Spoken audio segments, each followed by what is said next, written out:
Hey, welcome to Trap Souls Podcast. I'm here with Jeff and Susie from NCPD, North Canton Paranormal Detectives. That's right. So how you two doing tonight? Doing pretty good. Pretty good. Yeah, we got our Christmas decorations down outside, so the Yeah. weather helped us out today. Yeah, How it's about supposed to turn again. Yeah. You're up in Perry? Yeah, I'm in Perry. You still have feet of snow up there, or what's going No, on? it all melted. So Yeah. it's supposed to Tomorrow's snow. even going to be warmer, but then snow later the weekend. Yeah, it's supposed to rain.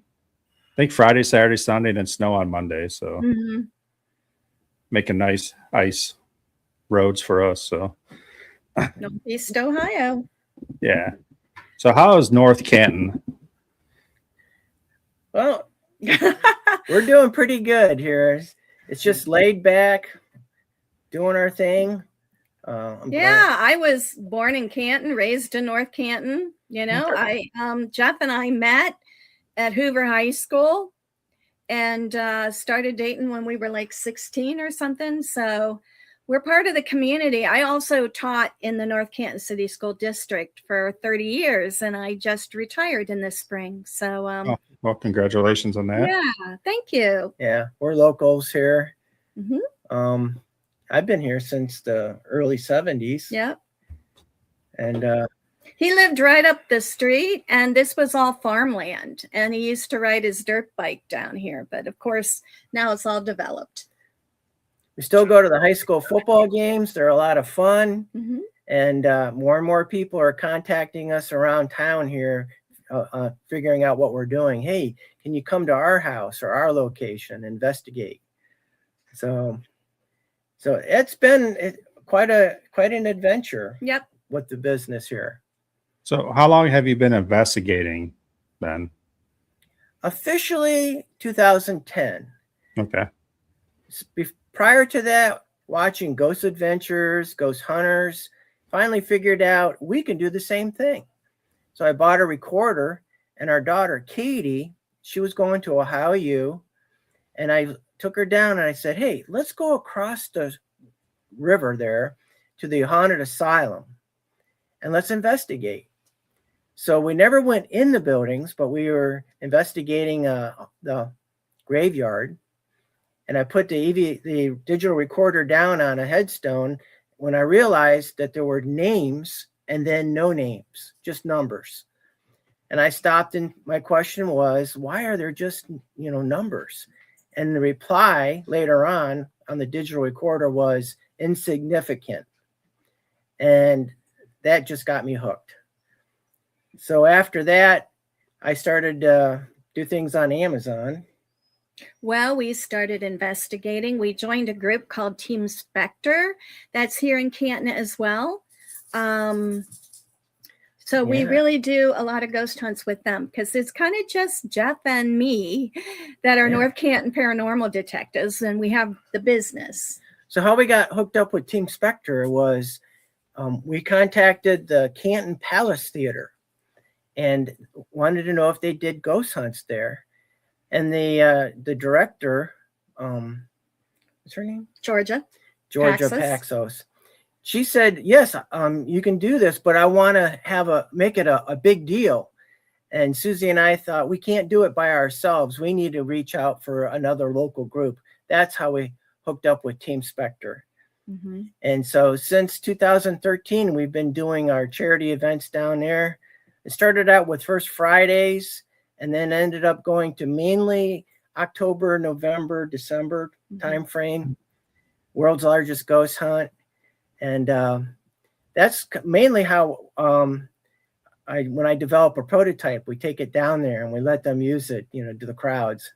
And so, but that's how we got all the started. money we raise goes toward their renovations. It's an old theater. I think they're going to celebrate their 100th anniversary coming up. So yeah, that kind of got us going. We got interested in it through watching the shows.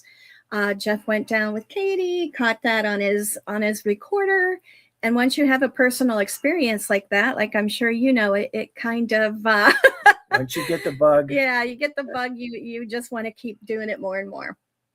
Yeah, it's weird. A couple of things out of that story. First of all, you got lucky because the owner of the theater was open to it. Because a lot of people are still a little afraid of that. And for her to go, let's make this big, like that's surprising in this community, then. Yeah, what I was going to say is I know that the Canton Ballet uses that facility, that theater, and a lot of young children are there. And in fact, my own daughter danced on that stage in a production. So I think in the beginning, she didn't know how much she wanted to advertise. And we had to be really careful not to leave anything, that somebody might pick up, a child or a mom. But we actually got in trouble. We had a little index card that had some information about some spirits we had talked to. I don't think we really got in trouble, but it was just be careful. Like cheat sheets. As we're talking to the audience, well, I have index cards, and I said, well, in this particular room, we heard this, saw that, got this recording, and somebody left one behind. And it was the daughter read it. She gave it to the mom, who it escalated it up to the director. Yeah. But since then, I think they're much more open about it. They put advertisements up on their website. I bet we probably have brought in $40,000, over or more over 10 years to help with new carpeting and the digital projector. That's just one of the places. The Kent Stage, a little closer to you. We've been there several times helping out, either with the Kent Ghost Walks. Rochelle, the owner, she had us come in and do an investigation, and we got some amazing EVP session down in a catering room in the basement below the stage, and actually came back to do an evidence reveal to her. And one of the pieces of the evidence was we asked the spirit child that we didn't know was sitting across from us. But it's hard. You're doing an interview, you're talking to somebody, and you just keep it rolling. But the spirit was answering our questions. And when he asked, do you know the current owner of the Kent Stage? And it came back, Charlie. And like, Charlie, well, it must be somebody else, another owner in the past. Well, when Rochelle was listening, she had her headphones on. She threw them off and looked at us and said, stop it right here. Well, why? Way in the past, I taught handicapped children who couldn't say my name. Rochelle, and her last name's pretty difficult. Charleston. Yeah. And they just called her Charlie. Yeah. And so that was something for her. Yeah. So a neat experience. But we do volunteer a lot of places. Local libraries will go in and investigate and put on a not a show, but John Carroll, we were just up at there in their theaters. So do you do that kind of thing with your group, Ryan? No, we don't. I don't really volunteer anywhere. What we try to do is take people out, and people that have never had a chance to do it. You watch shows, but we have the equipment. I've been doing this for 17, 18 years. Oh. So we try to take them out and give them the experience. Right.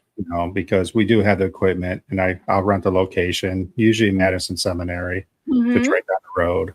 We've been there. It's been a while, but we've been there. Yeah, Adam Kimmel runs that place, right? Yeah, Adam does, yeah. So Hilton Manor's up by you too. It's in Pennsylvania. Yeah, it's in PA. What is the place? Rolling Hills Asylum? Is that what I'm thinking about? No, that's I think over in New York. Around me, Madison. We have writers in now that's doing some paranormal. That's about it right now. We have West Theater in Barberton. It's starting to pick up a little bit. So how big is your group? That's a loaded question there. It changes. It changes. So I have 7 right now. Family, work. It's mainly just me going out right now. I'll take 1 or 2. A lot of my investigations now are just been collaborating with other groups. And luckily doing this podcast, I actually they must kind of like me because they invite me to places. So, I mean, Oh, it's nice. I mean, I love working with other groups. I met some really good people and, you know, Mhm. a few that I call, you know, really close friends now. So, And you learn new things too. You yes, know, different ways of investigating, using different types of equipment. You know, I think there's a lot we can learn from each other when we go and investigate together. Have it you ever is. been to Mansfield, Ohio State Reformatory? I have been once. I am going back for a private in March. I just got Oh. invited to that. So, Yeah, some of the places you have to have, 10, 12, 15 people so you can afford it. And yeah. that's why it's a good thing to have other groups that you can hook up with. So, My Yeah. first big place was Mansfield about 17 years ago, 15, 17 years ago. I can't remember exactly when. And I mean, place is unbelievable. Beautiful. mhm. History is unbelievable.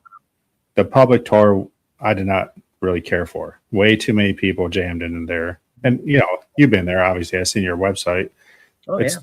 it's too open, like to Any investigate. echoes? Mhm. Yeah. So I said I'll never go back, but I just got invited to for a private. I think there's 15 of us going, so it'll be Yeah, fun. that's a Excited. lot easier to spread out then and Yeah. not contaminate each other's evidence. So Yeah. we But- started out with some publics, hunts as well, and soon discovered that just wasn't for us. If you want to be a serious investigator and get good evidence and not treat it like a haunted house, with people yelling and running around. But that's the tough part, getting the group to all agree on certain dates a year from now. We hooked up with Team Spectre, and they themselves are a loose. What does he call He themselves? calls them a loose confederacy. I don't know. Of That's what people. Joe, he's the head of it. But We've I got mean, we some- have people from Gettysburg Paranormal, all different groups that just enjoy Paranormal spending moms. time together. Yeah, but to get everybody, okay, check out these dates. Are you available? Some of them, though, coming up, it's always Trans-Allegheny in July. That is so hot. Have you been Yeah. down there? Twice. Yeah. Yeah. I What love month do you go? I think we went in the fall, and I think we did one go in August one time. So it is hot. But I it's didn't July. I didn't realize that they're open year round. And it seems like one of the people in our group who lives over in Pennsylvania always sets it up for July or August. And this last year, it was so hot, going up to the upper floors. yeah, And we also went to Yeah. Waverly Hills one time. Have you been there? Also extreme. I have Yeah. not been to Waverly yet. Yeah. And I think we went on the hottest night of the It summer. was like July 4th. I Don't go know. in July. It's in the middle of the woods. The bugs, because all the windows are, they're all broken out. And you hear EVPs are not the greatest because of the crickets outside. Okay. And there was an airport nearby too. An airport. Not that we don't like these places, we do. And we've gotten great evidence. But I think it like spring and fall might be a little bit better. Yeah. I mean, I think Trans-Allegheny does a really good job on their public hunts of splitting people up Mm-hmm. for how big it is, 10 each floor. And I always recommend that place when people want to do a public hunt. I'm like, just get 8 or 10 people and go. Then you guys have the whole floor to yourself. Right. Kind of like a private hunt. You just got to switch floors every, 2 to 3 hours. That's it. Mhm. So, Yeah, I agree. And you really don't hear other people. Not Right. at all. Above or Mm-mm. below. And we But- have done the front building several times, and then we've also done the back medical buildings. Yeah. I don't recommend the back buildings. You could No. be in a whole different building on another floor, and you look and you go, it looks the same. It's like the rooms and the floors all look the It same. was okay, and we got some good evidence, but I Some think good we hits. prefer the front portion. Yeah. A big change. Everything, all the different floors are different. That's pretty cool. It's a huge place. oh, yeah. They say what's 9 acres of flooring in the main building. So, I mean, they're doing some renovations right now. So it's closed right now, I guess. Okay. But it's supposed to be open March, I believe. How about Crescent Sanatorium and Prison? You been there? I have not been there. It's So- our favorite place. Yeah. We shouldn't say that because then everybody will want to go, huh? Yeah. They are now open back up and they're booking. But they So we only gotta book about a month or two ahead of time. They're kind of in the middle of a battle over the property. I think they took Do care you of think that? that Yeah, I got read that on settled? Facebook. Okay, that's So they awesome. have a calendar on Facebook Wow. now. And I really want to go back. That's my no excuses location. Is it? There's no power on campus at all. Any of the buildings.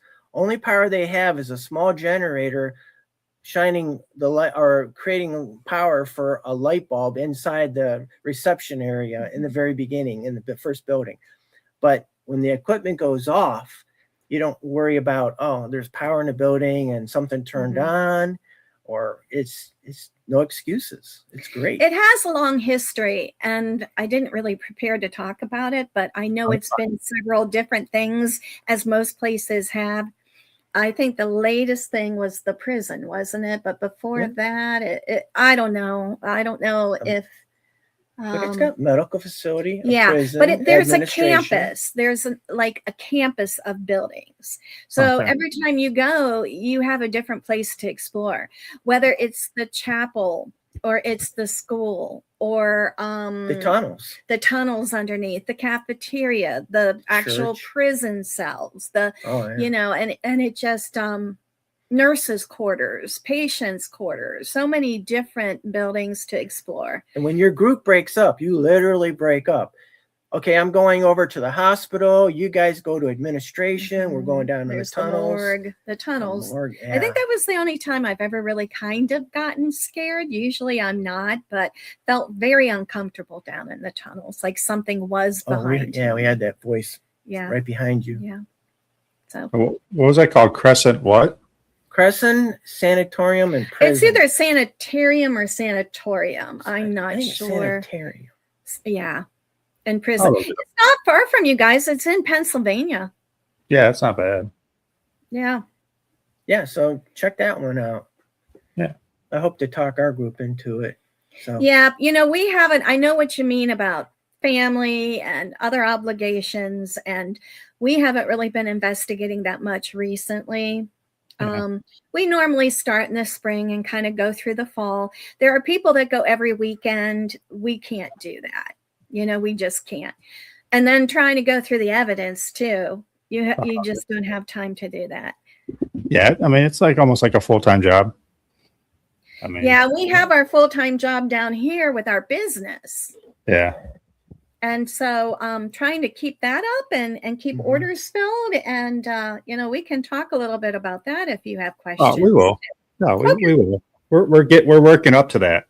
Okay. We're getting there.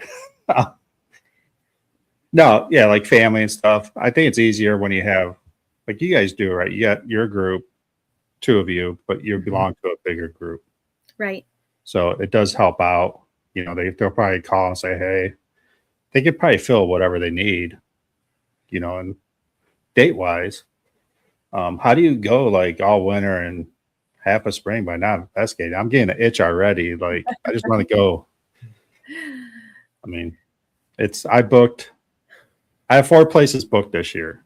Oh, where? We're going to start out in Bel Air House. We have not been there.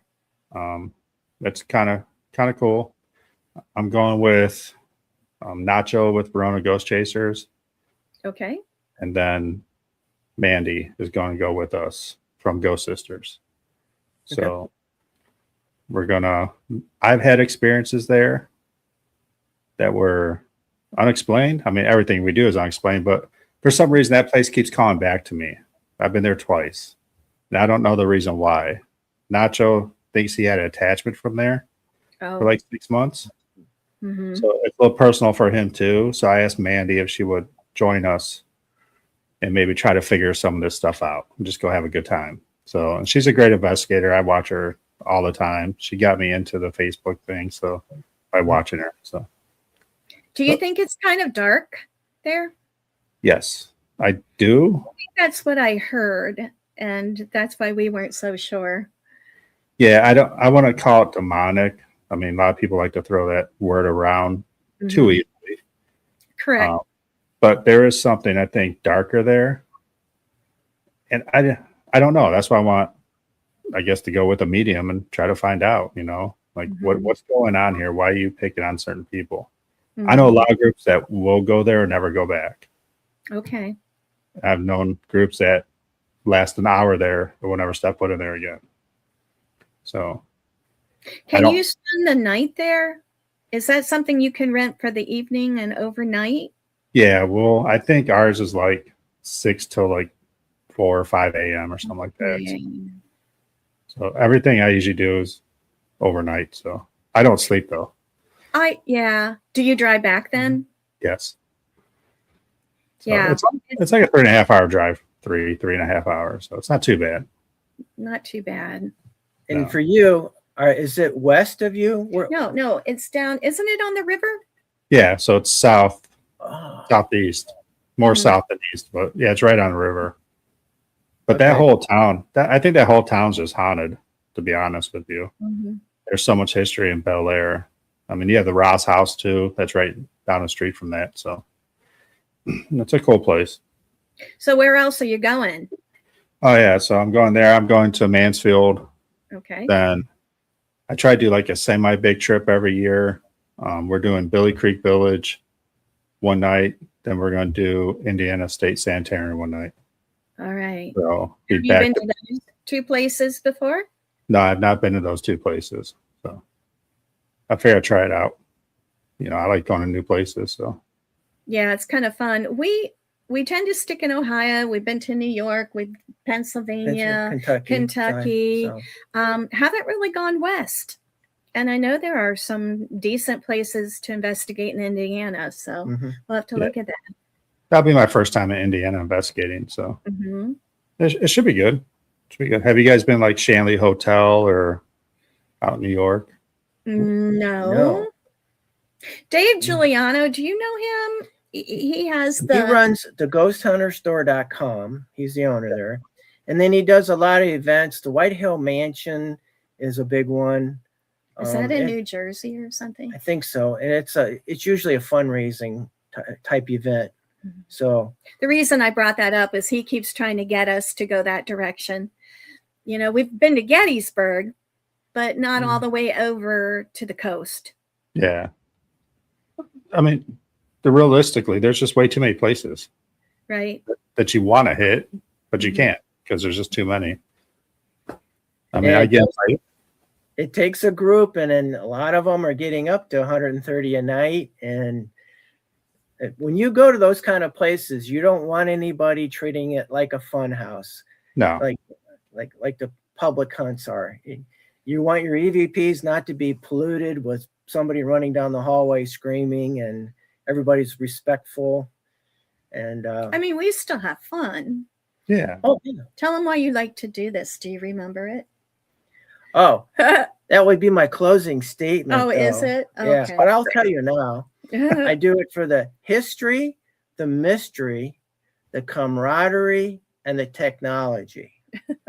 I like it. Yeah, you like it? He's pretty proud of that. He always tries to get it in sometime. I kind of whipped that up when I was watching Oak Island. I go, why do I like Oak Island? And this before it got kind of boring now. Well, you like Skinwalker Ranch too. Skinwalker Ranch is my favorite now. But the history part of it, you go into a location and the tour people are telling you, okay, now this building did this and that. Yeah. The mystery is what's currently going on. Tell me the hot spots. Technology, we're always bringing in something different. How is it going to react with the spirits? And the camaraderie. The camaraderie at the end, having dinner before or after, talking with your friends. Sharing what's happened, stuff. Evidence, that kind of thing. It's pretty cool. Yeah. Yeah, I mean, it's our Indiana trip. We're doing it at a campsite. So the one night we're going to investigate, second night we're going to investigate. And I think the third night we're just going to hang around, eat some hamburgers, have a good time, and talk about, paranormal, whatever. Yeah. I think there's 4 groups going out with me. So is it a haunted camp location, or are you out in the boondocks in the middle of the woods? I mean, I'll make it haunted. I mean, tell some good stories. I don't tell stories. I tell you, I cut all my stuff out because I tell them all the time. Let me see. Good stories. Not many. No, there's a lot. Yeah. So I'll ask you this too, because Mhm. you guys talked about it. You got into it from watching ghost shows and all that. That's how some people get into it. A lot of people get into it because they had something happen when they were younger that they couldn't explain. Right. You know, some people don't. They just like doing paranormal. So Mhm. I saw my first full body apparition. I think I was in 6th grade. Wow. So it was at my house, and never really thought about it till later, down the road.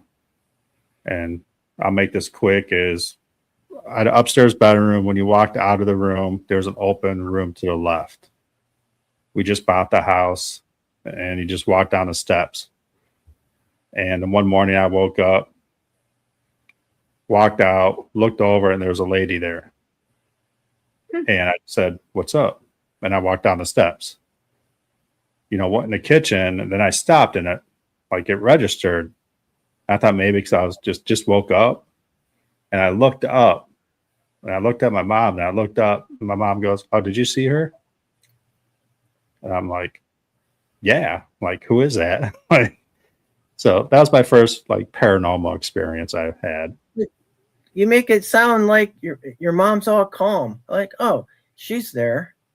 Well, So pretty much. are you both sensitive then? Is this something that you inherited from her?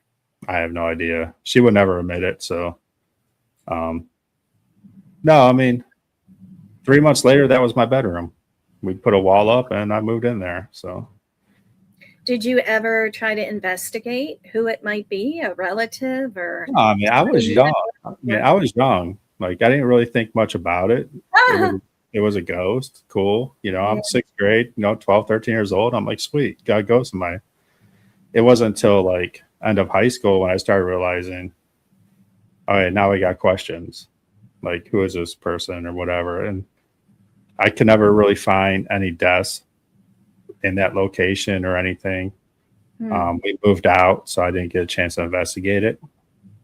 I did know who bought the house a few years later after we moved out, and I asked them. They said, yeah, some weird stuff does happen there. So, did you ever see her again? No. Lady? No. My room.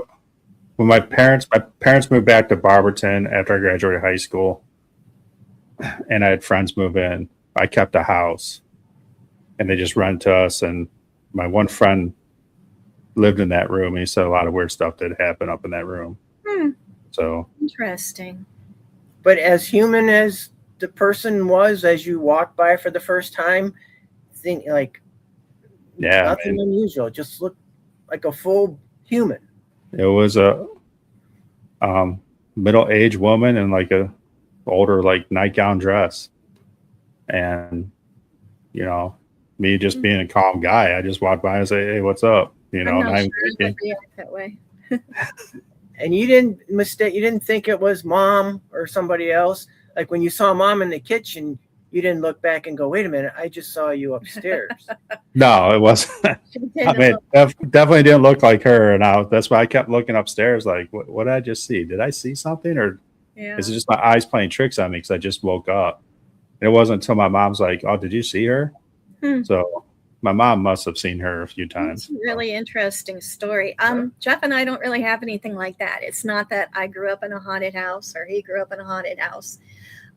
When I started dating him, though, when I was 16, all his friends would say Earth to Eastman because he was always just so curious about, everything out there, the universe, the afterlife, aliens, that kind of thing. So I think his personality, he's just, really open to this kind of stuff. And I mean, I grew up in Kirtland, so we had the Melon Heads. We had the Witch's Grave, which is fake. It's not a witch's grave. Just let everybody know that. But the Melonheads, I'm not sure about still. So that's where John lives. Kirtland. Yeah, Jeff's brother John lives in Kirtland. Oh, okay. Yeah, I grew up there. My dad was a football coach there. I graduated there. So they have a good football team, don't they? They won state again this year. Yes. That's excellent. What division are they? 6. Yeah. Small. Yeah, that's great. Really good. Your dad, is he still coaching? No, he left there back in 94, 96, I believe. Okay. So he left there in 96, and they moved back to Barberton, and he helped coach football there for a little bit, then retired. So. Mm. Well, like Jeff's parents were very strict Catholics, and so they were going to church all the time. 5 kids, all starting with the letter J.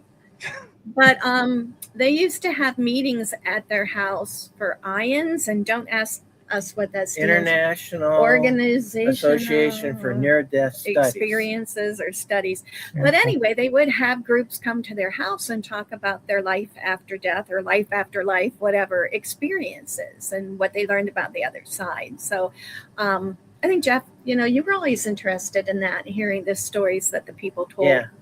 We heard later on about the stories, but during the meetings, the kids were always told, leave the room, go somewhere else.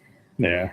But lots of fantastic stories of experiences that people have had, firsthand, coming from my mom and dad telling us. Mm-hmm. So, and we were kind of always afraid to tell them what our hobby was and what we were doing, because they were so religious. But then when Jeff told his mom, she was like, that's awesome. And I guess she used a pendulum a lot to help her make her decisions, Grocery items. So, yeah, Janet, his sister, jokes and says she would even take it to the grocery store and it would tell her which melons to pick. I never, ever knew that about my mom until later in life. My sister told me, oh, yeah, Mom had a pendulum. And so, really? Oh. Yeah, it's kind of funny. Which is odd from a very religious family. I mean, Right. But we slowly worked our way into it. And like I said, in 2010, after watching the shows, thinking we can do this and we're interested. So. Yeah, I think it was my birthday or something. He surprised me. We're going up to Akron and we're going to some event. And he didn't tell me. And it ended up being, oh, golly, a psychic medium up there, and we went and listened and heard her. And then we got to go over to an old building across the street, like a warehouse, and try some different equipment. And, and that's where the public thing wasn't so great, but just the experience was. Yeah. And then we went to the cemetery. Yeah, we did. We did that to us, an Akron cemetery. I'm not sure which Stone one that Mansion over in Akron, too. So it just kind of bubbled up from there. So, but in starting the equipment part of it, the group Team Spectre, they got Joe, he runs it, got us started using dowsing rods, literally bent up coat hangers. He would take those to events and hand them out. And if people take them, that's fine. It's a coat hanger and a straw. There you go. So we were using tiny little coat hangers. Yeah, that was down at Prospect Place. Have you been down there? No, I was trying to book it this year, but their calendar is not out till like March. Okay, so we've been there several times. Yeah, in fact, I worked on the big cellar doors that go to the basement, big green cellar doors. So anyhow, we were doing some events at Palace Theater, and I had bought a pair of dowsing rods, and actually it was beaded handles. And so I decided, as we were handing them around, you couldn't see, and you had to have somebody with a flashlight on them. So I painted them with glow-in-the-dark paint, lots and lots of coats. Well, it turns out that worked out pretty good for about 5 minutes. And then it would dim out, and then somebody would go, what's going on? And then I'd come by, and I would get my flashlight out and shine them up again. So I thought to myself, there's got to be something I can do to make these better. So let me give you a little bit of background. So I'm a mechanical engineer. I worked for 32 years at a place that, big corporation, doing research and development on products. And I worked with electricals and firmware people, and we could do prototyping, CAD, you name it. And I was giving birth, they call it from cradle to grave. When you invent something and you can watch it go all the way over to the grave, going out and servicing it, marketing, just all the aspects of designing and developing equipment. So when I left there, I had all this knowledge of how to do things that I was actually itching to get back in and do some 3D design work. So here comes the dowsing rods, and I thought I can do something. There's got to be something that can light up. And so I was watching a YouTube channel, and these guys were dancing on stage, and I think they were called Anti-Gravity Group. And you know how when they shut the lights off and you see all it's just like stick figures with lights attached to them? Well, what they're wearing is electric light wire. That's of course plugged in, and it's all attached to music and so forth. Anyhow, I found that, and I was able to attach it to the dowsing rods. That was my first shot of making a dowsing rod that you could turn on. It's a single color. It's either blue, green, pink, orange. I had like 5 different colors going on. So people really liked it, and they were using them at the Palace Theater. And so someone said, you need to go to the Gettysburg Paranormal Convention. So I made a bunch of dowsing rods, and we went down there. Over there. Over and down? Over, down? Don't mind his directions. So we went there, and they were a big hit at the show, and a gentleman came to our table, Dave Giuliano, the owner of theghosthunterstore.com. And he goes, I really like these dowsing rods. I think I can sell them on my website. Would you like to do that? And I go, oh, sure. Because I had been doing stuff through Amazon, and that was a pain in the neck, trying to follow all their procedures and so forth. And even though I had a lot of exposure, it was just a lot of red tape. So, well, it's hard to get your name out there, and your equipment out there. And that's been a process. But it was funny because I know how we felt when we sold some of these dowsing rods at this convention. And then later that night, we went out to a bridge in a field that we were allowed to be in, and a lot of the people from the convention were there, and you could see these neon orange dowsing rods out that people had way out in the field, and they were having so much fun with them, and so imagine when we were at the Canton Palace and you have 15, 20 people sitting in a circle and you're in the dark and you're trying to give, how you said you try to give other people experiences. That's what we do when we're down there, and you're letting people hold dowsing rods that don't light up, and nobody can see what the answers are or if they're moving. And that was just really frustrating to us. And, I've got to say, Jeff is just super innovative, and he can make about anything, that he thinks of. And so this was the first piece of equipment that he designed, and it kind of took off from there. Let's talk about the dowsing rods real quick, are they still copper then? Oh yes, 1/8 inch. I could tell you it's H110 hardness. It's solid all from the handle up to the power supply to the length. It's all one piece. Okay. So I have the 2 versions. The one version, it just has the 5 colors. It's my own power supply. And I forgot to mention, I have a buddy of mine. He runs Ian Go Technology. His name's Dustin. He is an electrical firmware guy. He's an engineer. He and I worked at the same location that I'd been there for many years. And this guy's younger than me and has moved on. But he lives about a mile from the house and has his own side business of developing circuit cards. And what's cool is he'll do a layout. He can get the bare circuit cards, or a bare circuit card with no components on it. He can load it up, all surface mount, bake it, program it, and then he calls me and says, I got it done. This one does this and that. And I go, okay. Because we were talking about what does the circuit card need to be, how many lights, what's the programming of it. And then I would take it, build it into my prototypes, and then we would go ghost hunting and try it out. And that process would be like 3 or 4 cycles there. Yeah, Justin is not a ghost hunter. No, and so it's interesting. He hears our stories. He sees his equipment work. I think he's curious about it. But, Jeff would kind of come up with the ideas. this is what I'd like to make. This is what I want it to do. You know, I'll design it if you can make it happen. And then, so it's a great relationship between the two of them. Yeah, I mean, I saw someone, I know yours on your site. That's why I was asking if it was copper, but there's someone advertising one that's non-copper, just neon. And I'm like, how's that work? Like, yeah, you need the copper for it to work. Right. You know, we can't even tell you exactly how dowsing works. You know, people ask us that. The first time I tried them with Joe Dudd down at Prospect Place, like they were the little coat hangers, we were outside. And he said that there are some people buried in this certain area, unmarked graves.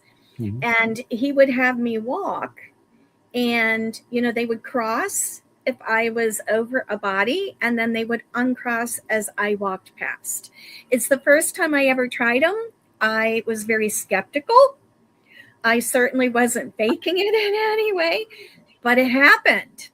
And from then on, it's like, oh my gosh, I don't know how this is happening or what makes them move, but I am not, you know.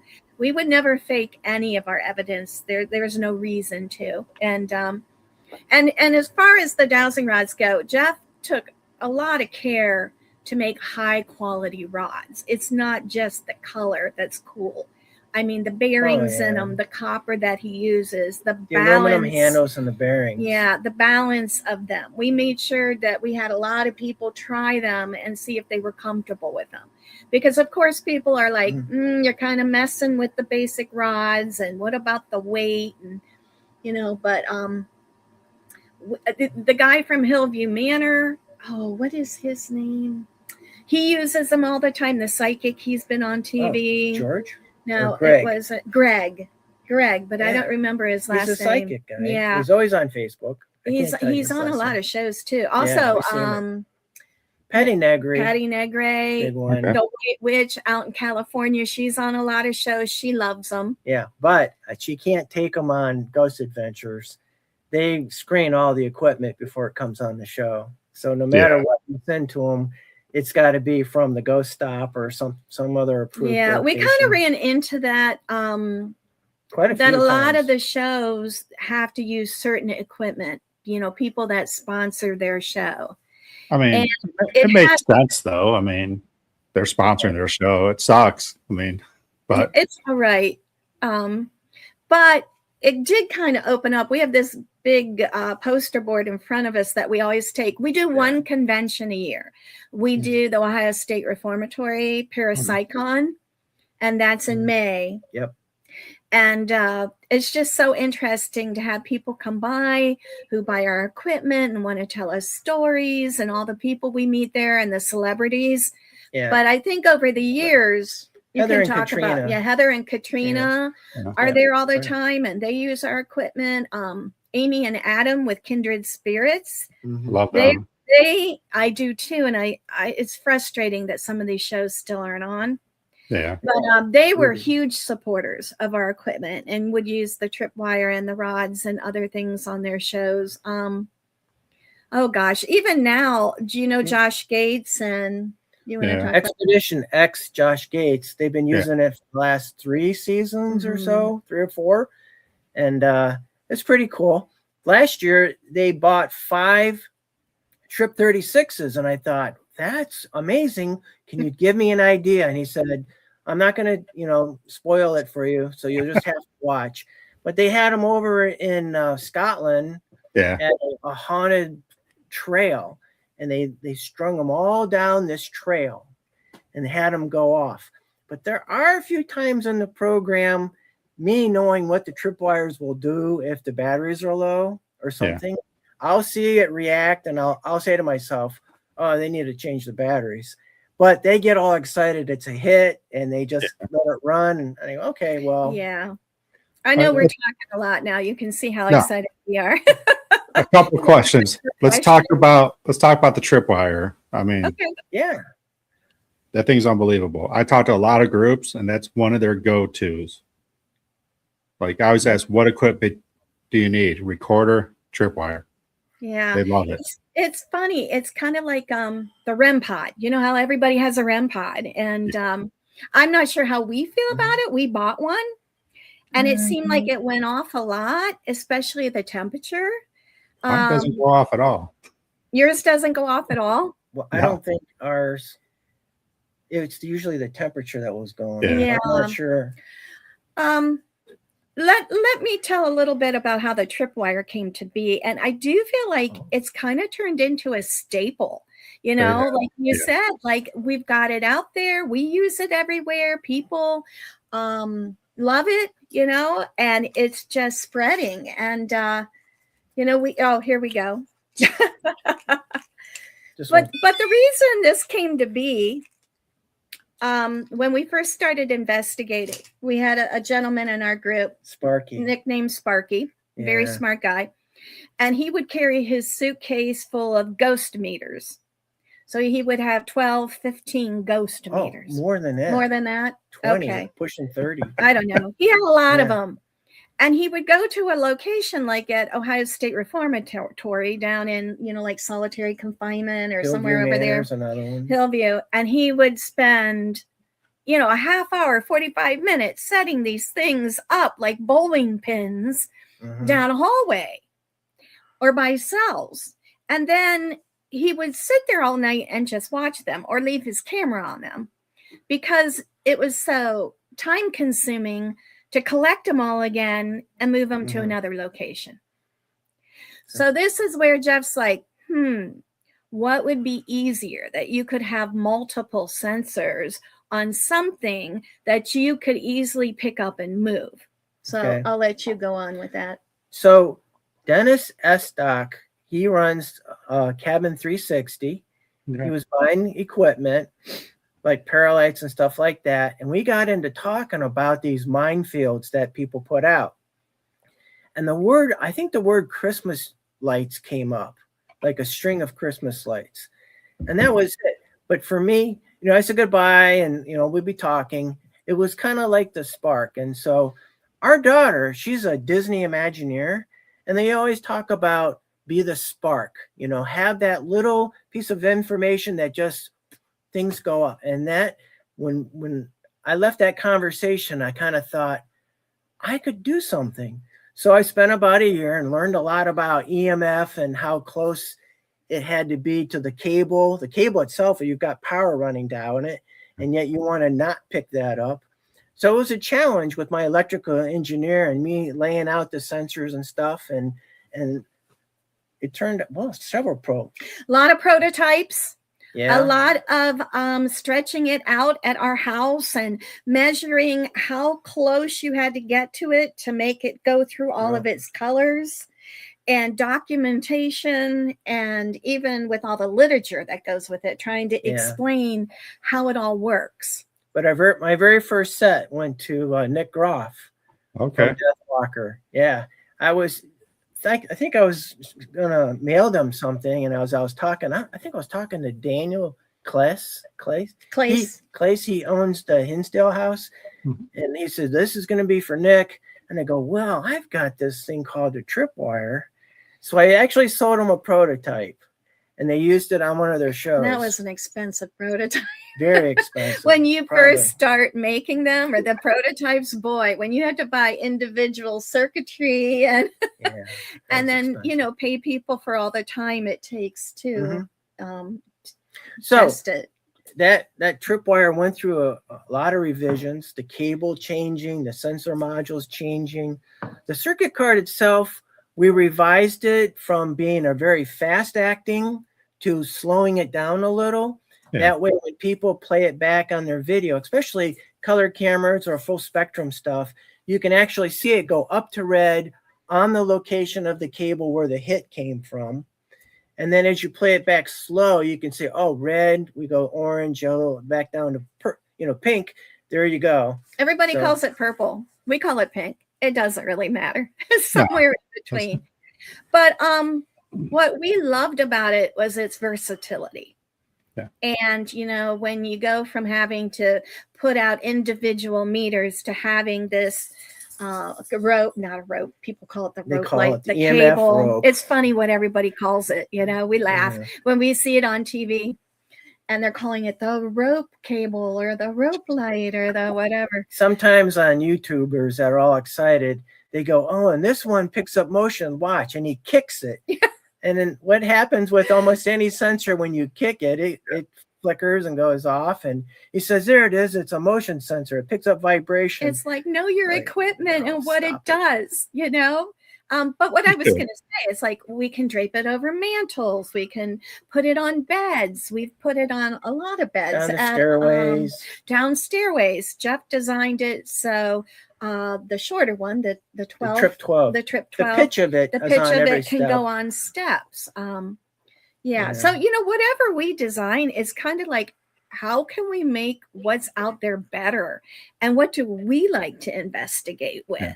What would we take? What do we think is good quality and is valid, Yeah. So now, go ahead. What I like about the trip rope, though, is that the trip rope. Trip wire. See, you made me do that. That's all your fault, Susie. It's okay. We know what you're talking trip about. Wire. I have two right here. So Mm-hmm. You have to get close to it. That's what I like about it. Because a lot of this EMF stuff, the phones mess with it. Yes. Right. Then when you're doing lives, yours don't. Mm-hmm. I go on live and I have to get within like 5 inches of it for it to go off. With the phones, right. With the phones. So that's telling me right there. I mean, first of all, it's quality stuff. I mean, we all know that. But a lot of this equipment, people get something going off and it's from something they're using. Right. The tripwire, unless you're laying it on the ground, which I did find out at Ross House, on the second floor, they have a light underneath the ceiling fan. Mm-hmm. And that can make it not go, it just goes off and it stays on. That's correct. It's not a ghost, like move the rope. I mean, right. Wire. I'll get it down sooner or later. Wire, move it. But I think beds are awesome. We use it a lot when we do Estes. We do too. We put it around, and some of the stuff is awesome because I point when I do Estes when I feel something next to me or walking by me. Mm-hmm. And so while I'm doing Estes, I'm blindfolded and I feel something, I'll point. And a lot of times that wire is going off and the exact place I'm pointing. So, I mean, it is kind of cool. And I did have one question because we did this at West Theater in Barberton, and you talked about the battery stuff. I have the new 12 Plus. I just bought it from you.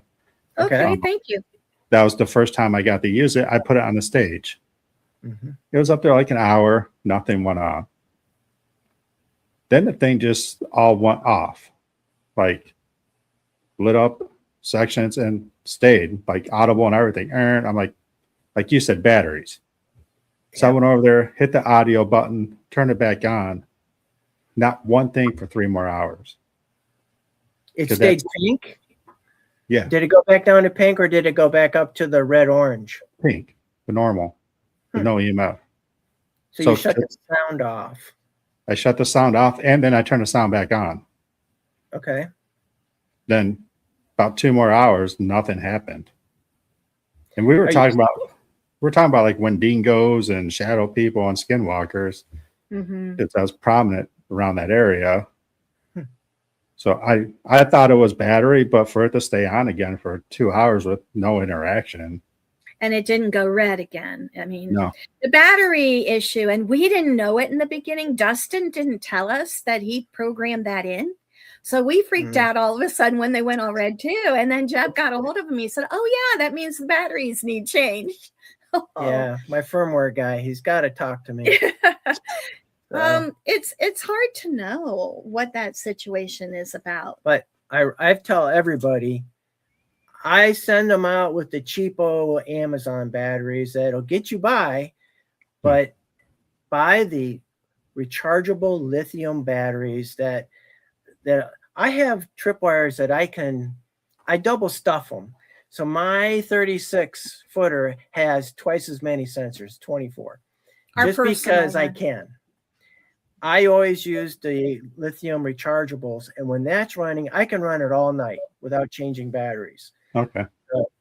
I recommend getting rid of those Amazon and going to lithium, and then if something happens, I mean, when it goes red and stays red, that's a battery. But like what you did, you shut it off, gave it a break, turned it back on, it was fine. That's unusual.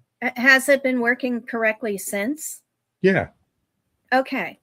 So it's nothing wrong with No, there's nothing wrong. I wasn't trying to say there's anything wrong with it. I was just asking. I mean, could there have been something? You know, sometimes people have issues, and Jeff stands by his equipment. So I know. Yeah, you know, if that would ever happen, please get a hold of us. No, it was just a weird coincidence, and maybe there was a spirit up there that took it. You know, I don't know. I mean, they were new batteries in it. Everything I get from somebody, I always change the batteries because I don't know. You know, it's nothing worse than going to an investigation and your battery's down in the first 5 minutes. So Yeah, always. I'm always charging, always swapping out batteries. Again, when you pay over $100 to go somewhere, that's the last thing you want to go is, I forgot to change the batteries in this piece of equipment. I think turning it off, turning it on again, that's a great idea. And you always talk about like resetting it. What do you say?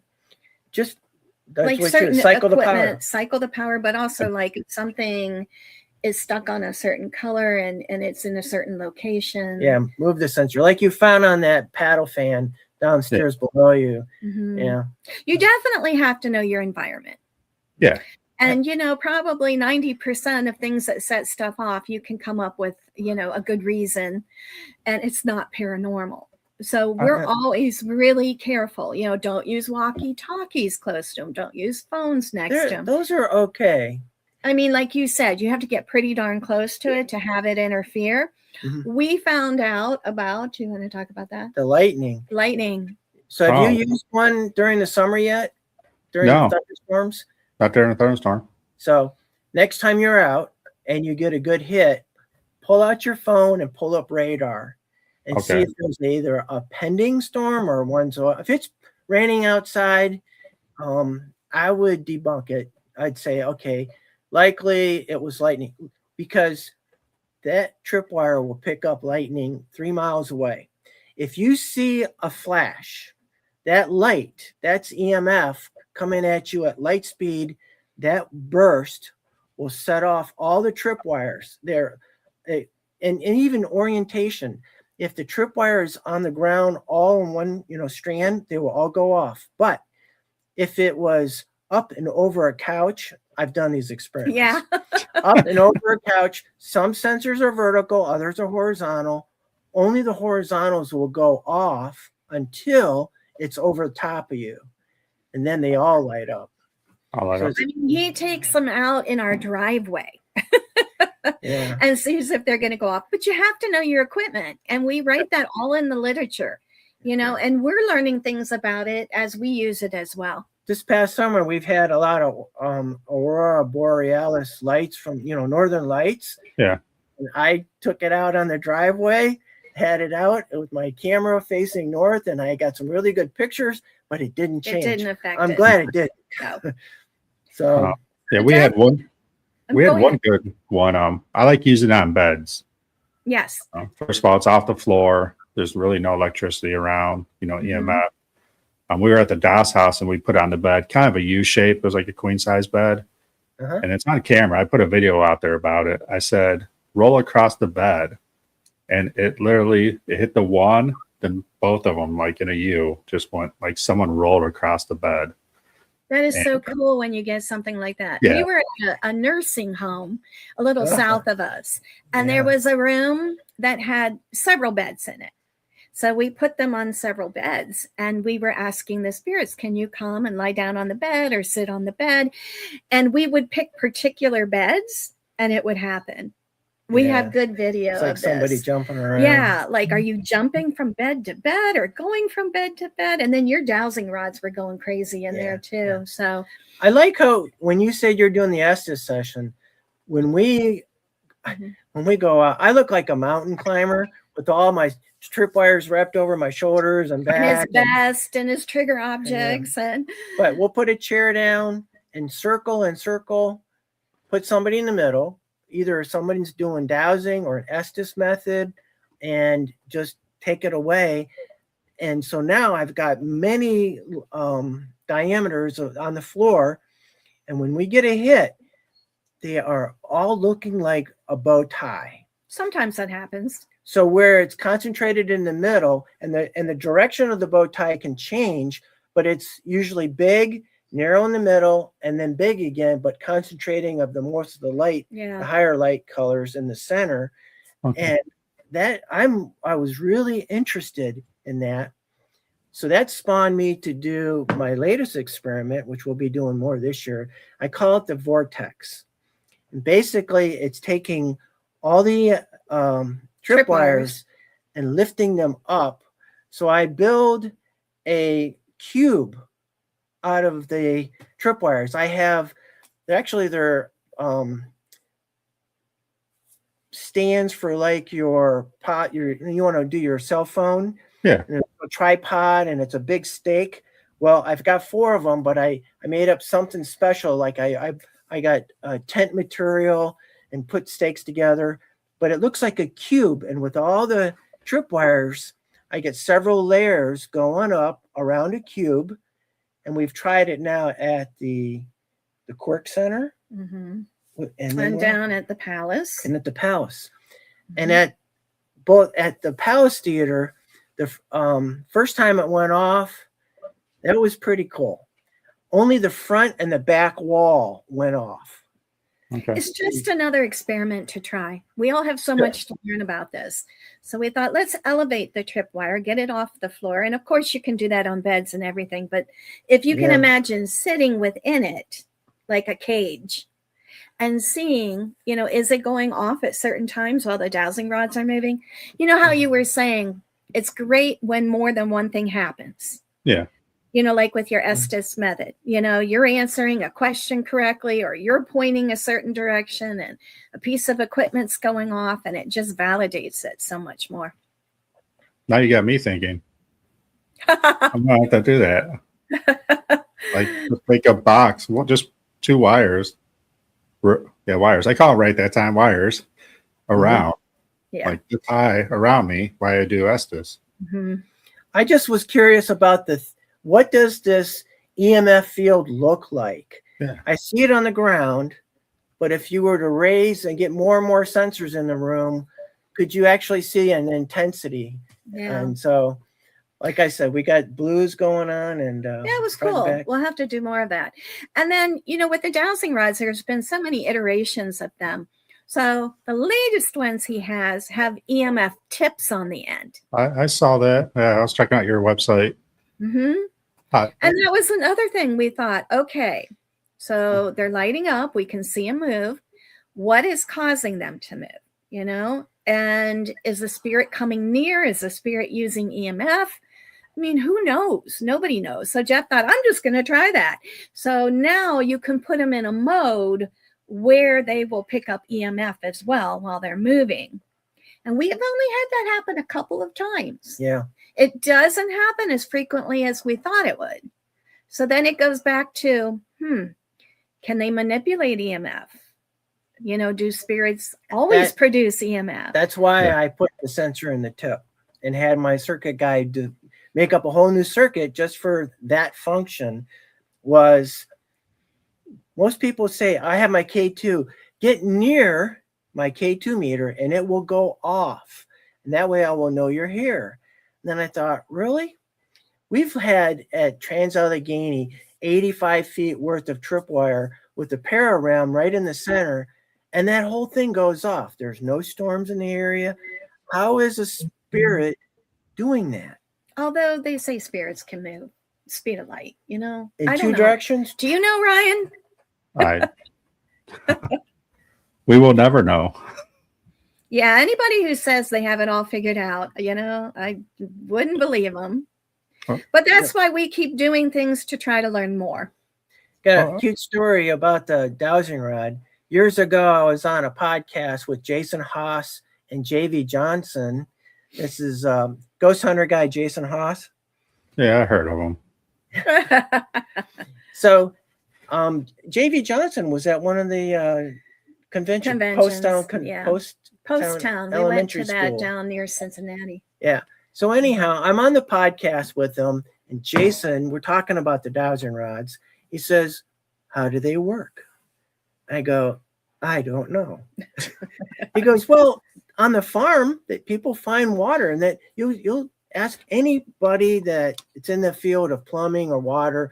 They'll say, 'Oh yeah, we just go out to the field, they cross, we dig, there's water.'" Or the guys that are looking for underground water lines, they'll say, "I don't know how it does it, but how do the ghosts do it?" How the spirits do it. Or Yeah, the I don't know. spirits. We have Joe Dutt, who's really good, and he's the one who we keep talking about.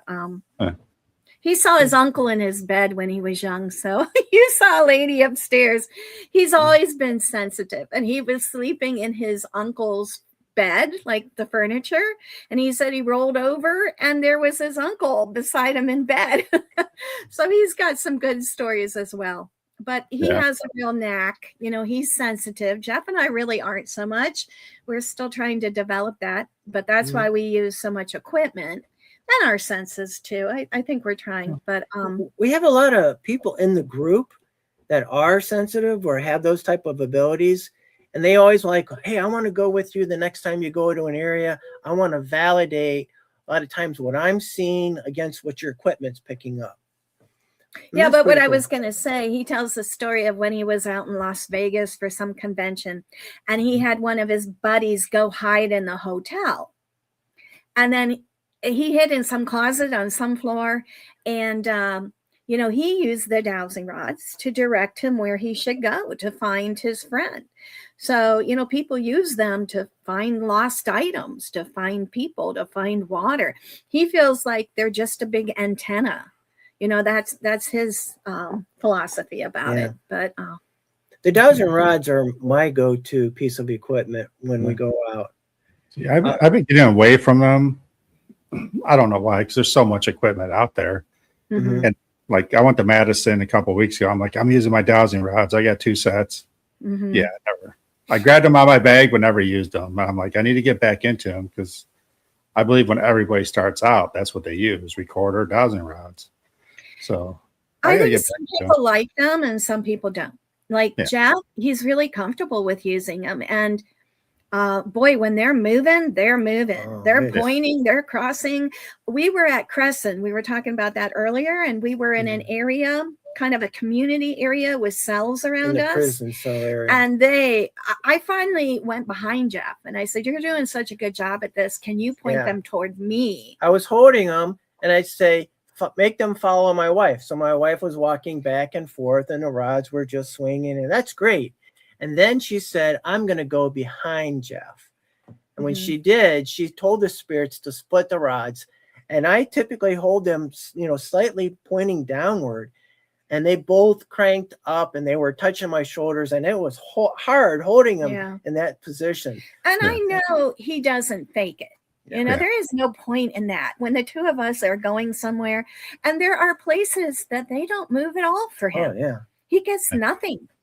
So that just validates when they do move. But for me, I don't have the knack for them. So I think everybody has their favorite equipment that they feel comfortable with that works for them. Yeah, I mean, like you're talking about faking. I mean, I think dowsing rods, they do use a lot of human influence. Yes. You know? And same with Ouija boards. Yes. You know, so it's kind of hard to take total, and you have to be able to trust a person. Same with Estes. You know, Estes is a huge one too. Like I said, I've had people go under Estes and be like, "Murder, death, kill." I'm like, no. How could you be getting that? Yeah. I mean, I've gone into places and it was weird because I did one investigation. I was getting decent amount on the spirit box Estes. I think it was Bill Manor. For like 3 months after, I was getting nothing until we went back to Madison. Then it all picked up again. So, I mean, I was just sitting with headphones on for like 40 minutes, nothing coming over. Right. Then it picked up again. I'm like, did I lose my touch? Like, you don't want to talk to me anymore? What's going on here? Then, but you see, I think that's a good thing. That sometimes you get something and sometimes you don't. Yeah. You know, I don't know how Jeff and I feel about like spirit boxes. You watch the shows and the things they say they hear, we just don't hear. Yeah. But then we have people in our group who will swear by them. So I guess, I mean, a it's lot of much people say. easier. I mean, a lot of people say different things about the spirit boxes, that spirits are manipulating the words that are being used through radio, and I don't hear that. Like, I hear a voice that's not on the radio, and especially when it goes over 2 or 3 channels. Okay, that's something. Yeah. Right. You like the first time I did it, I was getting nothing, and they're like, "You got to say something," and blah blah blah. And I'm like, "Yeah, I just say 20% on my car insurance." Like, that's what I heard, And I was in the Devil's Toy Box at Madison. They opened that door and ripped my headphones off. I'm like, I wasn't getting anything. So, Jeff and I, if we're with other people, and I think you have to be patient, when you listen. And sometimes we feel like we don't want to take the time away from others. Yeah. But that's something, I think one of our goals, maybe this next year, is to try more of that. And take the time to listen for a while and have that experience ourselves, either one way or the other. Yeah. And like the obelisks, I don't understand the obelisks at all. I always say, if I could put 2,000 words, what words would I pick if somebody was going on a investigation? And I'm behind you, Sarah. Yeah. Like, I mean, it almost seems like a fun thing to try. And how are they picking these words? And then the words that come through, you just build a story around them. Yeah. There's just certain equipment we think is better than others. And I want to talk about that too, because I was looking at your store and thinking about your guys' store. Mm-hmm. You don't have a lot in there. No. But you sell what you believe in. Yes. Like a lot of these stores, and I'm not knocking any other paranormal store out there, trust me, but a lot of the stores have the same spirit box that's on Amazon. They sell that for like $5 more than Amazon or whatever to make a couple bucks. Cat balls, every store has cat balls. Cat balls, oh boy. But dowsing rods and all that fun stuff, like regular dowsing rods. I mean, I know they're trying to sell stuff because it's their business. But you guys stick to what you believe in, what you guys made. You guys don't have all that. Everything's handmade. Yeah. I mean, it's handmade to order. We've had a lot of businesses ask if they can sell our stuff. And we've just stuck with Dave because he's the one who gave us the first shot. He said, I'll carry something of yours. And, he has some health issues and some things, and we feel grateful to him. We have had the Ghost Stop, Ghost Augustine. There have been a lot of other places.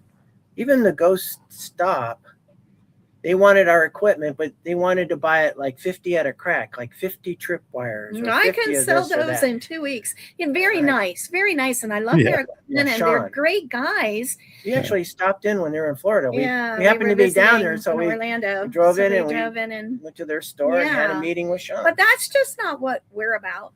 I mean, we're a 2-man show, or maybe a 1.5. I just retired from teaching last spring.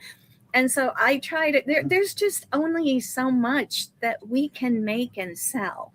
So it's not really about trying to make money. In fact, I don't think we really make very much Yes, we let Dave Giuliano do all of our advertising. And say, I don't advertise at all. It's all word of mouth. I don't think you have to. Come Monday, Tuesday, Dave sends me a text message with the list of people, what they want, and I just fill for them and send them out. Yeah, it's cool though, because globally we have people in Australia and people in Switzerland and people in Canada, and England, it's just funny. England, Japan. It's funny how you get your stuff on some shows and you go to some conventions, and then people start buying it and word of mouth, and it's quality. So Australia's been hot. Australia's been hot, yeah, and we really could do so much more with it. The lady last night who we interviewed with, she's like, well, how is your, what'd she say? What do you call it? Oh gosh, like how to sell it and who does that for us? The marketing. Our marketing. I couldn't think It's about just- that. I'm sorry. The Ghost Hunter store. So he's been on the web since the beginning of the web. So he's ranked probably 1 or 2. If you type in a piece of equipment, it goes right to his store. Yeah. So I don't know how we feel about all these other pieces of equipment. I think it's great that there's so many people out there trying to be innovative and come up with new things. Yeah. We don't buy a lot of it because Yeah. we're content with what we have. But if we see other people using something that we feel works and works well, we would buy it. Yeah. You know, there's only so much you can carry on yourself too. Yeah. We should talk about the Pararam and the Paralights a little bit. Yeah, Paralight. I'm interested in a Paralight. Yeah, so the Pararam. I Well- happen to have one right here. Well, let's talk about how this came about, because it just seemed like it all had to do with, okay, we're carrying this K2 meter, and you know that's what everybody has, and it's this tiny little device you hold in your hand, and if you're with a group like you know what we do down at the Canton Palace Theater, oh, hey, it blipped. Did you see that? Well, how can 15 people in a group see one tiny little light bulb on a K2 go off? Yeah. And that's where Jeff said again, you know, I can do better. Why can't we have an EMF device that everybody can see, that's colorful, you know? And so he came up with the Paralight first. Yeah, that took about a year. And my whole first prototype was a bust. I was like, back to the electric light wire. You can also make electric light paneling. So I made a panel about this big with different stripes. So, you know, pink, blue, green, yellow, orange, red. And you turn on that little power supply and it is bright. Like, perfect. I just got to roll this up, stick it inside a lantern. There you go. Turns out the power supply for that is a huge EMF bomb. Mm-hmm. It Produces EMF itself. It needs very low voltage, but about, I thought it was 2,000 to 4,000 hertz. It's oscillating at that, and it's creating a very high voltage, very low current, and that frequency excites the phosphates, and they all start glowing. Well, now at the top of the lantern, you have the little EMF sensor, and it's supposed to be picking up EMF, and yet inside of it, you're generating a monster of an EMF cloud. So we were trying a full year of shielding it, moving it to one spot, finding a hollow spot in the middle of a EMF bubble that's being developed around it. And in the end, my electrical said, this is crazy. And if you really want to do something, get rid of that, go to LEDs, and you'll get rid of all your EMF problems. And we did. I had to figure out how to make light pipes. Those are all custom type stuff inside the lantern. But after that, it was smooth sailing. But it just shows you, you know, what you have to go through when you develop something. Yeah. And sometimes it takes a year to get it right. And it takes us going out and trying it in the field and making sure it's something that we would use and it's working correctly. Yeah, so that one, it started out with the colors. Oh, and I can demonstrate here. This is our little EMF let's supply. see. I'm going to hold it up a little bit. Okay. So I see how that goes up and down. There's no noise. Pink, blue, green, yellow, orange, red. All right. And then people said, we need sound. So, wait a minute. Let me hold it up again. Well, I have to turn this off. Okay. Okay, now open it. Recalibrate. That's what I was trying to say. All right, so watch. And I'm being 360. So that was a big hit. People really like that. Let me shut this off. So then the REM pods, and then the what's the device from Gary Galactic? I don't know. It's the one. It's ours with the antenna. Oh, the millimeter. Yeah, millimeters are real popular. Yeah. Well, they were. I don't know if they still are. They still are. Okay. They've got different versions. They're expensive, Mhm. but it also has the antenna for the REM feature. So I took my devices over to my electrical's house and I said, hey, here's this REM feature. Tell me how it works and how can I get it inside a lantern? And I just want to make a REM pod or a para-REM. And he goes, well, let's do both. You can do para-REM and EMF. And I thought, oh, that's cool. So that became the para-REM. So we have the REM feature. So if I pull this up and it's now calibrating around us, just like a REM pod, get your hand near the antenna.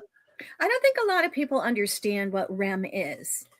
In fact, I keep asking Jeff to explain it to me all the time. Yeah. Is it proximity? Is it breaking some kind of barrier? People think it's emitting EMF around it. And as soon as you get in there, the electrical circuit is trying to ground itself. It's using the atmosphere around the antenna to ground the circuit back to the component. And something conductive that gets in that space, it will set it, it senses it. If you don't have a circuit that calibrates over a period of time, you could have it in a nice, cool, dry spot. And if a warm, humid air pocket came by, that humidity that would go around the antenna, it would set it off. Yeah. So we had to put some firmware in there that would constantly watch the baseline. This is a little bit over my head, but so this would be like what I guess the REM pod does, with getting close to the antenna. But we also can have the EMF as well. Yes. Yeah.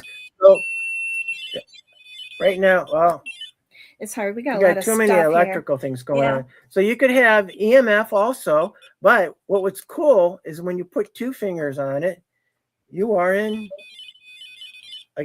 you're in dual mode. Pink means it's EMF going bottom up. Red at the top means it's using the REM feature.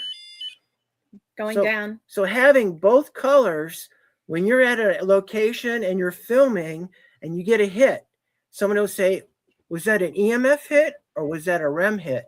You play back the video slow and you can see it go, oh, it went bottom up. That was EMF. So let me tell you one last thing that Susie had to do. We have a lot of electronics sitting here, so. No, it's fine.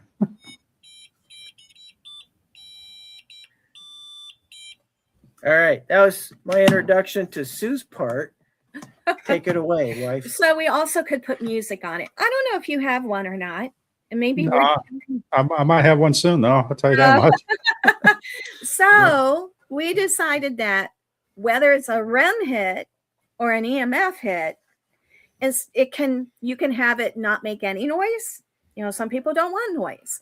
You can have it make the little blue, sound. Tones. Yeah. Or you can pick a song and it'll play 10 notes of a song. Oh, so nice. That was kind of fun looking through songs that were in the public domain that we were allowed to use, thinking about different locations where paranormal investigators go, and what kind of songs a spirit would want to hear. So like we have a Beethoven classical song on here. If you were in an old Victorian house, Ode to Joy, Reveille. Am I saying that right? If you were at a fort, The Entertainer, maybe if you were at a saloon or someplace like that. The Charleston. If you were at a theater, amazing. Mackey's. Yes, at Bobby Mackey's. We had a dancer playing the Charleston, and I would get up and dance to it. And it was so much fun because I'd say, if you want me to do it, if you want me to do the Charleston, you have to make the music play. And sure enough, it went off. It was crazy. But like Amazing Grace, if you're at a church or a chapel. So Susie, I don't know, Twinkle Twinkle Little Star, Ring Around the Rosie. So Susie finds these songs, plays them on an organ, and I have a digital recorder there.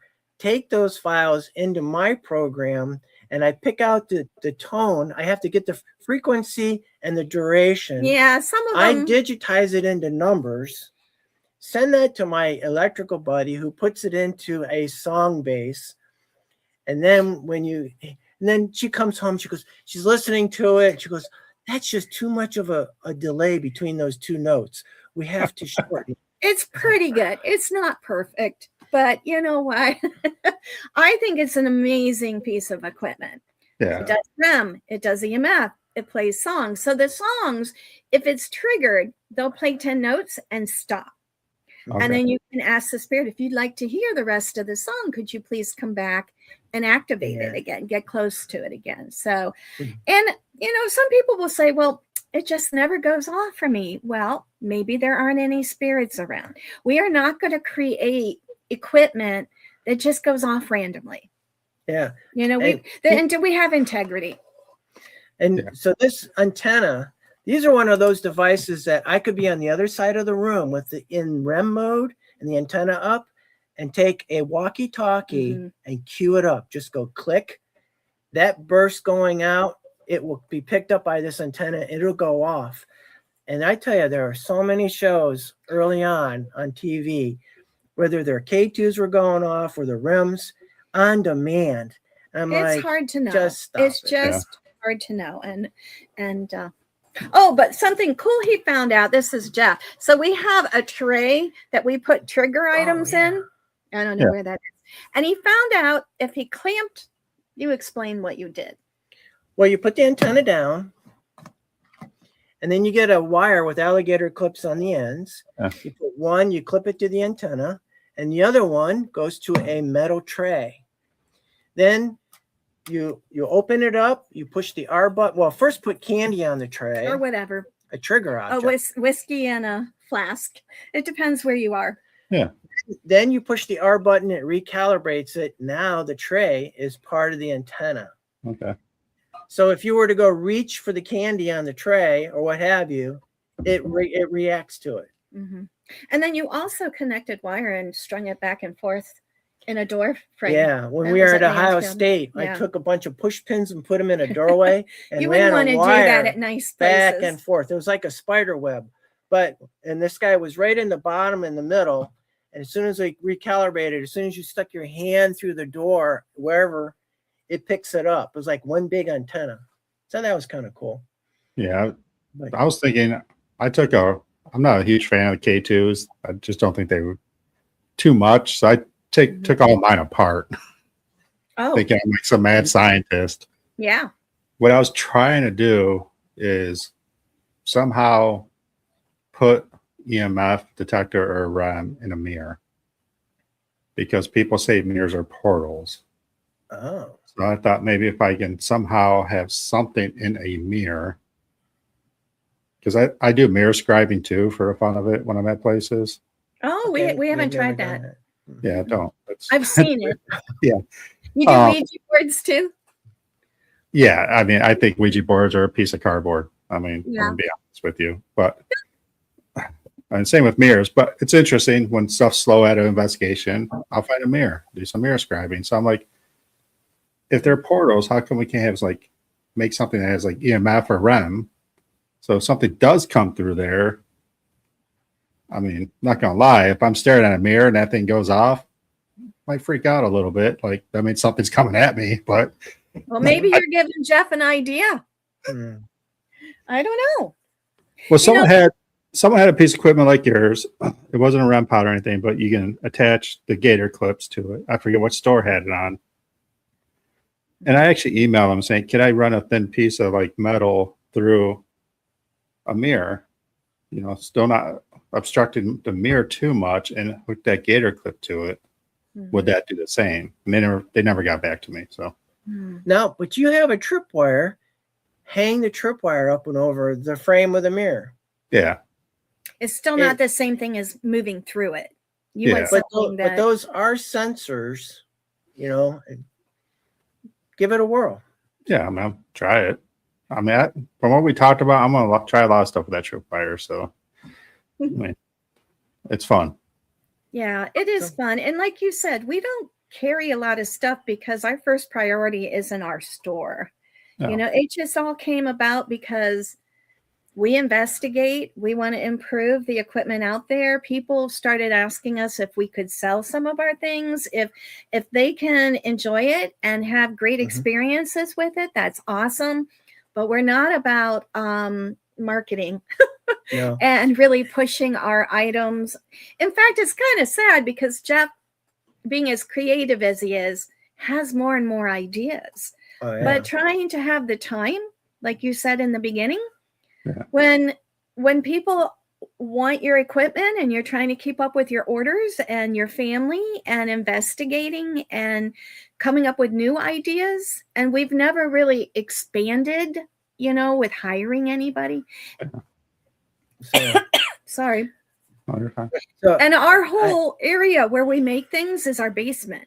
Yeah, we're in the basement. We're in the basement. All open up here. He took over my whole entire basement.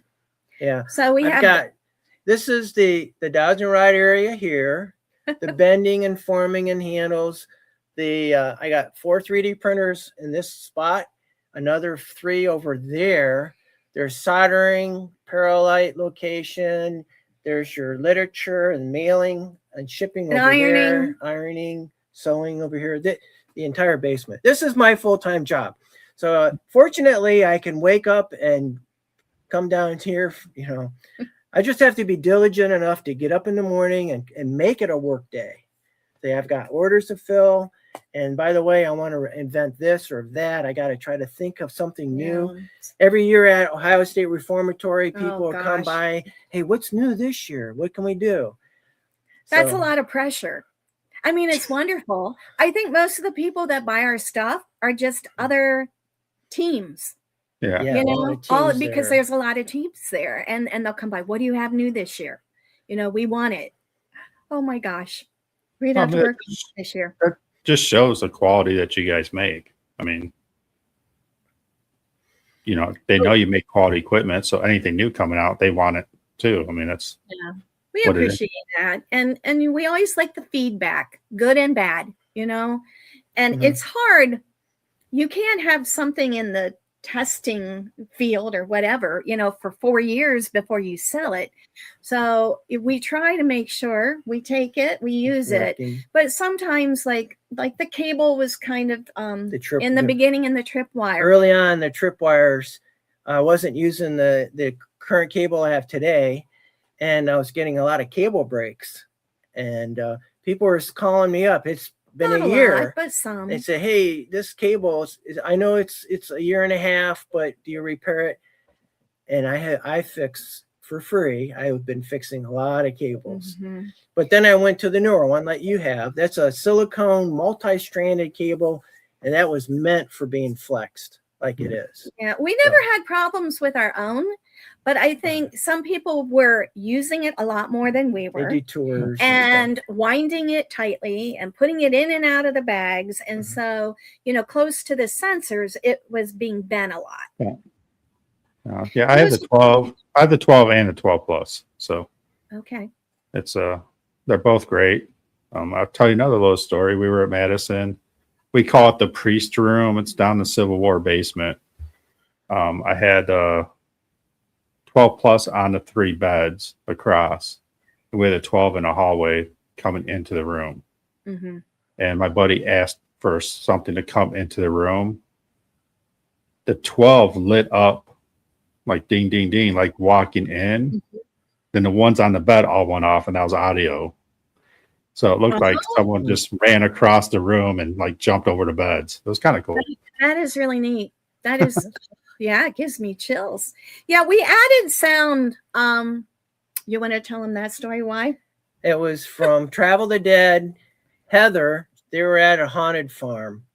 And while she was talking on camera, the tripwire was going off behind her.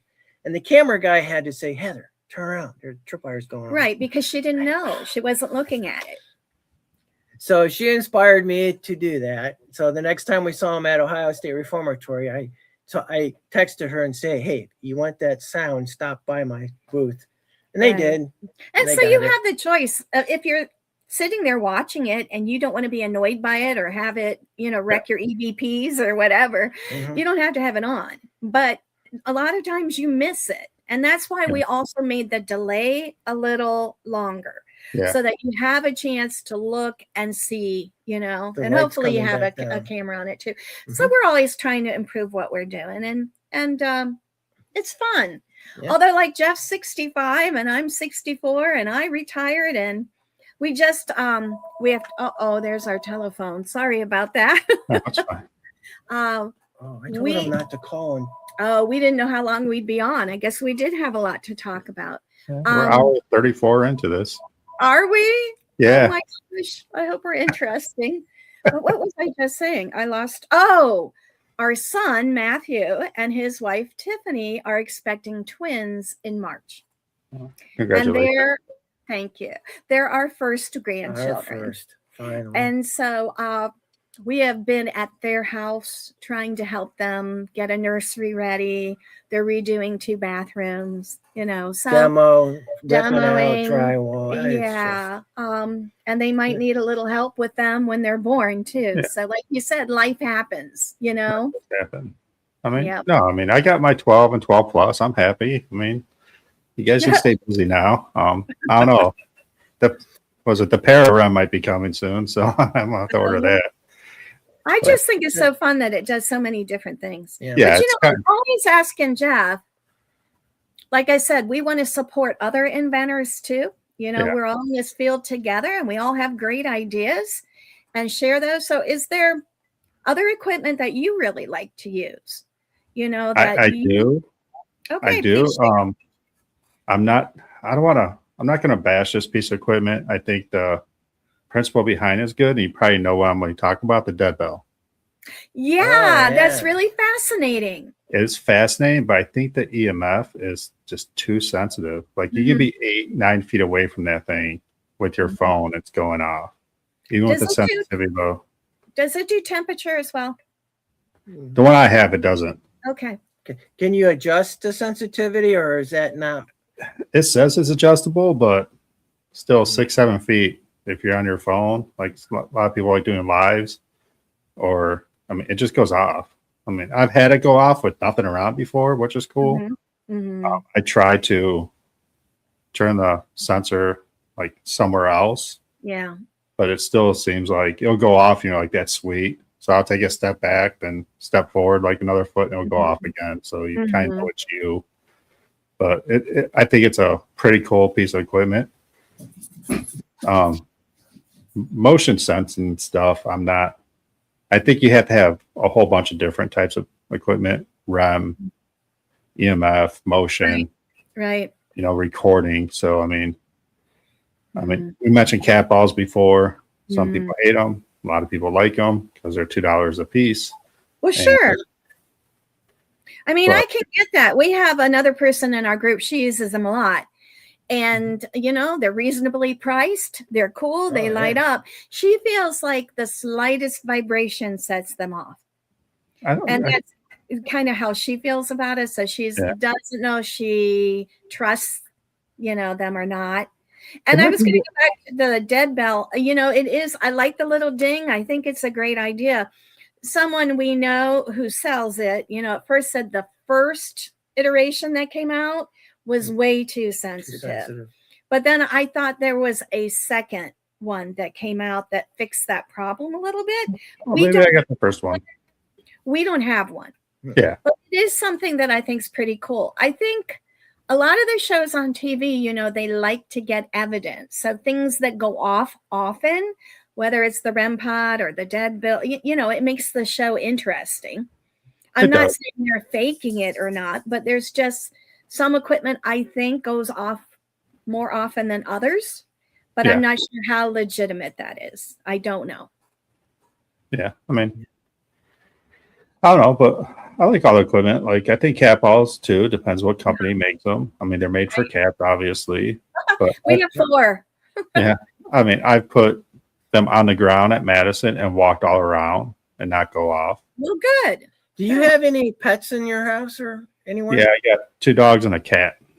Are you going to tell them about? So here's the trick. Take your tripwires. Do you have carpeted floors anywhere? No. A rug, maybe? I got a rug somewhere, yeah. All right. So, well, I don't think you even have to have that. put the tripwire on the ground. Pets are not in the room. Turn it on. Make sure there's nothing turning the sensors on. Call your furry friends in and start petting them near the tripwire. It will go off. Static, extreme static. Yeah. But again, we're testing our equipment to know. Now, we don't have that trouble out in the field, but we have 4 cats and carpeting, you know. I've done this experiment. You have the cats are walking around and it's pink and you start petting them and it's random. It's like the cloud of static building wants to discharge. It'll run down a line and those lights will go off. And even the dowsing rod that I have that has the EMF sensor on the tip, I could be walking with those in my socks and it would be fine until I hit the linoleum and I discharge. It goes right through the rods and the rods light up. Mm-hmm. Wow. So again, it's just usage and you have to know your equipment, how to use it properly. Be skeptical, and debunk as much as you can. But you know, when you get good evidence, boy, that's fun. Can I ask, what did you pay for your dead bow? I think it was like $65 or $80. Oh, because they range quite a bit. Yeah, there's I think ours was from like Ghost Adventures. Okay. I don't know where that's out of. One of my teammates, he does a lot of research and buys the equipment. And if I see something, I'm like, hey, check this out. And I mean, it got good reviews, but again, people like stuff going off. So, you know, that's cool. It's cool for TikTok when a death bell goes off. But I mean, but there's a lot of them out there. Different kinds, knockoffs. You know, we keep waiting to see who's trying to knock off our stuff, and it doesn't happen that often. And if it does, it's just not the quality. No, I mean, I'm not too worried about like ours out there. No, there's nothing close. I mean, you got the motion sensor tripwire, which I don't know about. I mean, I'm not huge on motion sensor stuff. Is that like called Hydra from Ghost Stop? Yeah, I think so. Yeah, a long LED strip, and then it sees motion. Yeah, you could buy one leg tentacle. You could buy up to 5. Yeah, it's like $100 a leg almost. But yeah, some of this equipment and what it costs is crazy. You know, like for instance, what's the little coffin thing? I mean, that when that came music box. Yeah, that was the so coffin expensive. Music box. The thing is, they sell that's Para 4, whatever, Para whatever.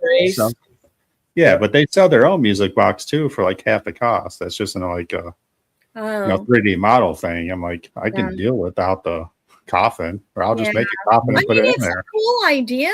I mean, I like the little music box and everything, but we try to price ours accordingly to how much time, you know, first of all, what everything costs that goes into it. And then materials and the raw materials, the time, the labor, everything. And we're not exactly. She tries to be my bean counter and I argue with her. Yeah, he won't even let me figure out what he kind of makes. I said, you don't want to give anybody sticker shock.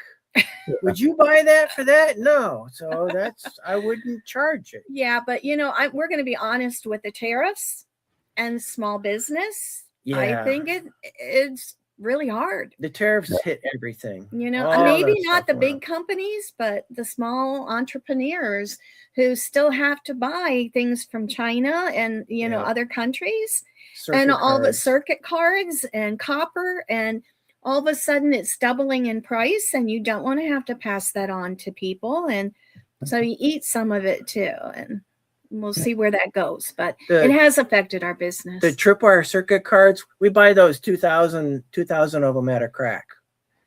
And then my firmware guy, he programs them, puts them in his front door. I buy them 200 at a time. He puts them in his front door and I drive up to his house and I go up to his front door and I take the little bag out, bring it home, build it in my assemblies, send the money through Zelle. But those have gone up. So tariffs on the circuit. Yeah, and I don't get paid enough. Oh. I don't get paid anything. It's okay. I come down for 2 or 3 hours a day. And my responsibilities keep expanding. You know, I ironed the little label on the pouches. I put the literature together in the Yeah, bags. a gluing operation. Now I'm sewing things. What all do I do? You glue the Tons of stuff. sensor. Oh, now I have progressed to gluing the little sensors closed on the tripwire. So, but I take your lanterns apart so you can do your magic, right? Yeah. But the real techie stuff, I haven't gotten there yet. No, that's fine. I mean, you guys are. I mean, you're growing business. I mean, a lot of people love your stuff. I mean, Yeah. you were on a lot of great shows, Expedition X, and Mhm. a lot of people use your stuff. So, I mean, every time I took a tripwire out and people are like, what's that? I'm like, that's a tripwire. 3 weeks later, they have one or they Yeah. ordered one. I mean, it's just word of mouth. Word of mouth. And like Yeah. I said, we like feedback and we stand by what we have. So, Yeah. And I try to come up with new things. I have a whole tripwire that each sensor was replaced with a vibration sensor. So it's a touch tripwire. And we only had that go off one time at West Virginia Penitentiary. I had it in the hanging we haven't really area. pursued that yet. And the whole motion thing, I'm still trying to figure out, is that temperature? Is it vibration? Is it Bugs. I'm thinking about making a motion tripwire. like with trip and PIR motion? sensors. We'll see if that works out. The vibration one's kind of cool because for like footsteps and stuff. Are you talking like something like that? I'm not sure how. It's not like a geophone where Okay. if you even touch the floor, it's flashing. No, I picked them because Jason Haas's daughter, what's her name? Oh, golly. Her and her husband. Yeah. Well, her Yeah. boyfriend. I think they're married. I think they got married. Oh, did they get I married? thought so. Help I us think out. they're married now. Okay. But they can't were think able to like tap. They could hear tapping if they're Yeah. holding hands and communicating. Oh, the clicking to the alphabet. Do you remember that? I don't know if that was debunked or not. Some people say yes, they say no, and they just kind of got out of it because they hated all the hate mail. So Yeah. I agree, and they seem like such nice people. We have met them personally at a convention, and I just want to believe the best. At the convention, it was the Ohio State Reformatory. I offered to make them like a Ouija board with this vibration sensor at each location, so that if you touch the letter, it would flash. So then you could just tell the spirits as they're doing their little thing, "Hey, touch the letter as we go down the line." But we never got that made either. dude, that's We have kind of weird. Great ideas. That's kind of weird. 'Cause I was thinking that earlier today. Why hasn't anybody made a Ouija board with like little EMF sensors? Right. Under That they letter. could- Right. Yeah. Yeah. That's weird because I was actually just thinking that today for some reason because my mind goes all You over the have place. to have a real precise. Yeah. Mhm. I mean, that EMF would have to be like a little bubble, depending on the spacing. Believe So- me, we've thought about it. That's another idea we've had. We even have a name for it, but we won't say anything more than that. Yeah. But you're right. Like with EMF. Okay, so explain to me, you know, those little triangular and it's yes here and it's Yeah, no yes, here. And I know people really like those, but I'm just wondering, you know, they're not very far apart. How are they just setting this one off and not this one? Like, I just wonder. Unless Are they EMF? I guess they're. I mean, my buddy Nacho just bought one. He didn't get it yet, but unless like the EMFs, I don't know if you can sense EMF like certain directions. Oh, okay. I'm not sure. I don't know. I'm not a tech guy. That's Jeff's a tech guy. So Yeah, Well, the distance. orientation of the sensor. Yeah, the orientation could be. could be. I don't know. I mean, I guess we'll try it out in Mansfield when we go there. Hey, you said you've been to Beale Manor, right? Yeah, twice. Yeah. We were thinking about going there because you can rent the house for the night Yeah, and you can sleep stay there. overnight. Yeah. So Do you like it? I like Bill. I took my brother there. We do an outage. I work for a nuclear power plant, so it's just hectic, 60-hour weeks, and so I wanted to get away after the outage. Is And I'm that like, Perry? Do you work Yeah, at Perry? Yeah, we're getting here. And I was like, I'm just gonna rent Bill Manor, go by myself. I just want to get away. And people are like, you can't do solos. You can't be in a house by yourself. Blah blah. They're For all- safety. Yeah, for safety. I'm like, I'll be on Facebook Live. If I go down, just send some help, No big deal. My brother lives in Indianapolis, has never done an investigation before. Mm-hmm. So I was like, I call him like, hey, you want to do this investigation with me? He's like, I always want to know what you do. So yeah. So again, I like teaching people new stuff, and we get there, and we had some stuff happen in the beginning, but toward the end, it ramped up. Really? Yeah, I was doing the Estes method in the one room. I called a mirror room, Mm-hmm. and that was the first time he felt alone because I had headphones on this Mm-hmm. stuff that I was saying, and I guess cat balls were lining up. We had it on a bed and a quilt, so there's really no way for that thing to move. REM pod was going off, tripwire was going off behind me, Wow. and I really thought at one point I'd take the blindfold off and that front door would be open. He was gone. Like that's Reality. Like Yeah. it's one thing to hear about it and another thing to experience it. And it was very good. It happened like a half hour, 45 minutes. And Yeah. we talked after, went downstairs. That was the end of the investigation. He's like, I always thought this was going to be like TV shows, like stuff happening all the time. Mm-hmm. He's like, it wasn't until the end. And I'm Mhm. so glad that it wasn't 8 hours of this because I don't know if I could take it. Yeah. When did He's you like- go? It was last year. I went twice last year. So Okay. outages like February. So probably end of March, April, beginning of April, I went. Do you know? I think we talked to somebody again at the convention at Ohio State Reformatory, and I thought they said, and I don't know if it was that place, that it was going to be up for sale or something, or maybe No. it was a different place. No, Carlos owns that, and he just bought I think it's 312 Masonic Temple. Down the Oh, street from there, I guess. So oh, that'd be really neat. Well, Jeff and I are definitely going to go because it's very reasonable. Yeah. And I think you can actually pay extra to spend the night. yeah, and Carlos awesome. I mean, we just got him on a show for March, so he's coming on a show in March. So So Cool. is he the person who runs it? he owns it. Oh, okay. Well, put a good Yeah. word in for us. Yeah. He's part of Entity Explorers. What? Okay. And there's a second location that's down the street, so you could actually turn it into I another. don't know night? how far it is. It's not open yet. They're working Okay. on it. Okay. But no, it's Bill Manor's a cool place. I don't think anything dark's in there. Okay, good. I think they're very playful. He does have some stuff from Bob Mackey's that he bought during the auction. Oh. So he has Carl's chair, I believe.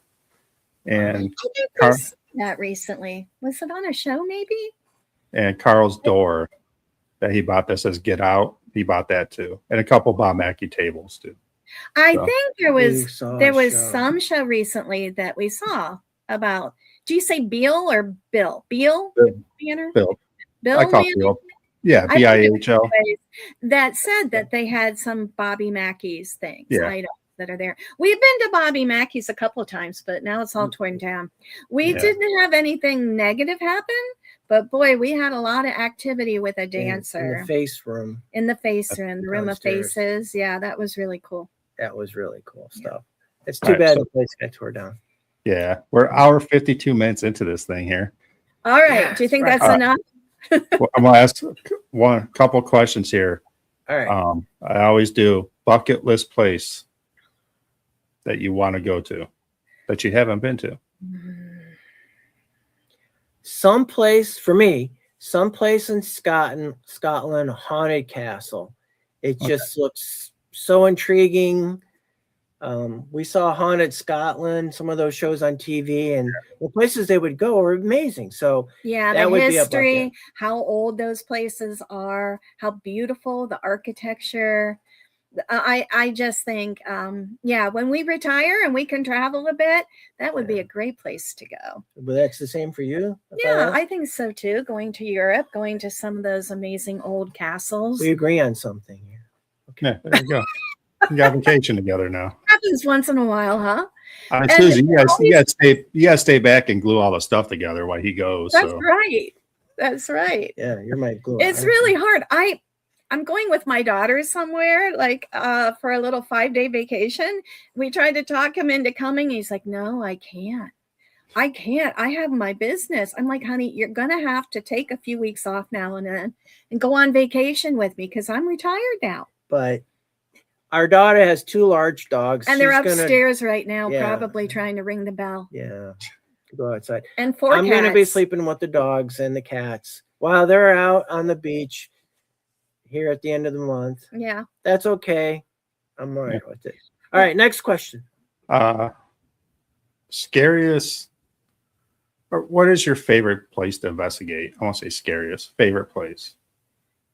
Crescent. Crescent for me. Crescent. Yeah. Like I said, it's my no excuses. Oh, there was power in the building, or no, it's just.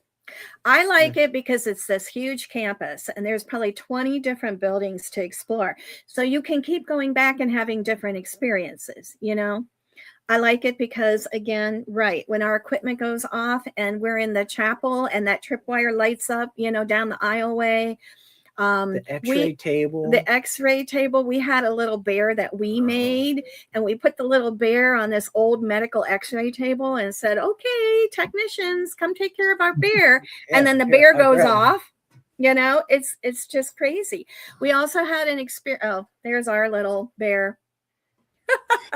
This is just a prototype that we use. Okay. I don't know if you can see that. Yeah, I see it. Light up. So this bear was on the X-ray table lighting up, and that was a lot of fun. Yeah, that was a lot of fun.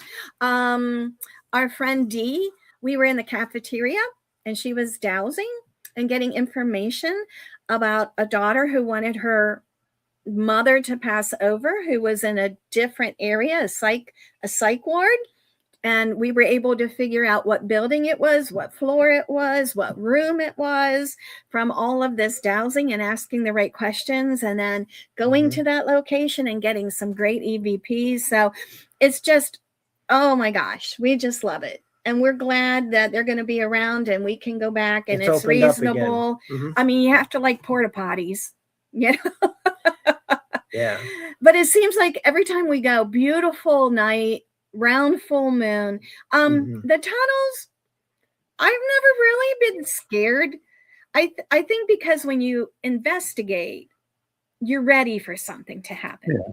You know, but I felt a little strange down in the tunnels. I felt like something was behind me. We got an EVP that said right behind you. Yeah, that was pretty cool. That was the only time I got a VP. It was picked up on the camera's audio. Okay, it was a VP. So that creeped me out a bit. But we're always like want to learn about new places to go to. Yeah. So if you have any suggestions, that'd be awesome too. Yeah, I'll let you know. I mean, okay. I plan on doing an episode sometime, just full different places and have some people on. So, all right. One last question I always ask, and this is going to be a weird one for you two. Favorite piece of equipment that you guys use, that you like to use? You can only take one piece of equipment in Crescent. What are you taking? Oh, that puts a twist on the story here. That's really hard. I'll let you take a recorder because you should always have a recorder with you. I know. I mean, I was going to say that's what has got us hooked in the beginning. You know, you don't hear it in real time. You listen back and you're shocked. When we heard that insignificant by the gravestone. Yeah. So I would say to people out there, definitely a recorder. If you could only bring one piece of equipment and you're beginning at this, get a recorder. You could spend hours and hours on a 5-minute section, filtering and listening and then moving on. But if I had a recorder, my next piece is the dowsing rods. Yeah, Jeff loves them. What about you? And I would say probably the tripwire. I like how versatile it is and everywhere you can put it and how easy it is to carry from one place to the other. Yeah. Yeah. Yeah, I'm an EVP junkie, so. Yeah. Oh, it's terrible. I guess you call it an addiction. Mm-hmm. Like if I'm in a place for 8 hours, I am recording probably 7.5 hours. We do the same, but how do you have time to listen back to it all? I'm behind. Yeah, we are too. Because then I also videotape a lot of stuff. So I do everything. You videotape. Yeah, I do everything myself. I edit everything. I do everything. I actually just telling my friend Bird, like, I'm going to need help sooner or later because I'm starting to get overwhelmed. So, what program do you use when you listen back? For audio. For audio, actually, it's on an iPad. I don't know what's called. Why do It's we- the one it came with, and I tell you what, it's solid. I mean, I can tell it's an EVP because it does have the wavelengths. And when you hear a voice and it's still flat, I can tell that's an EVP because it's Yeah. not picking up anything, but it's still like very audible. So that's what I use. Obviously, noise canceling headphones. Mhm. And I love sitting back in the dark and just turning on that and just listening. And it could, like you said, it could be 2 hours. Then you just hear that one thing and you're like, whoa, what was that? Right. And so, but yeah, I'm an EVP junkie. Do you want to, what do you use? Isotope. It's like a 11.0. It's another audio program. They have their audio cleaning up the voices, and then they have a lot of music mixing stuff.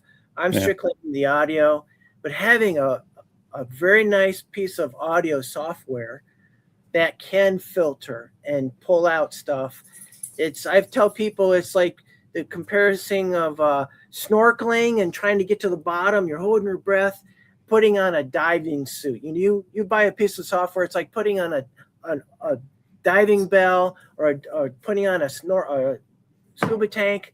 And not only can you get to the bottom, but you can go in the mud and you can dig up things.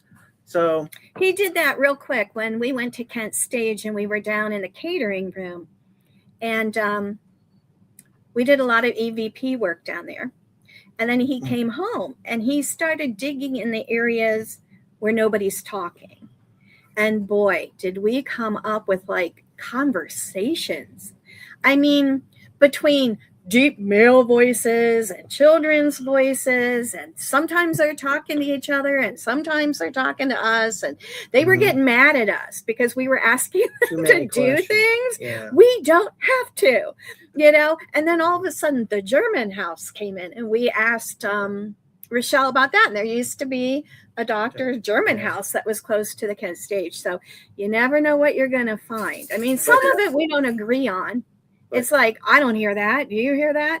But some of it's really clear. So we're with you on the EVPs. Yeah. And the evidence, I'm going to put up 2024 this year in 2026. We're almost 2 years behind. Yeah, we That's just we how it got is. with somebody who's helping us with our webpage, because that's another thing. How do you stay up with that? And, I'm a teacher, Jeff's an engineer. Yeah, we have, I can teach kids to read, but all this techie stuff, that's not for me. Computer. Yeah, between social media, I do not have a webpage yet. I've been talking about it, but it's just between everything and the podcast. I mean, these aren't hard. I mean, I do make your little pictures. That takes a little bit that I put up because I try to make them decent. Yeah.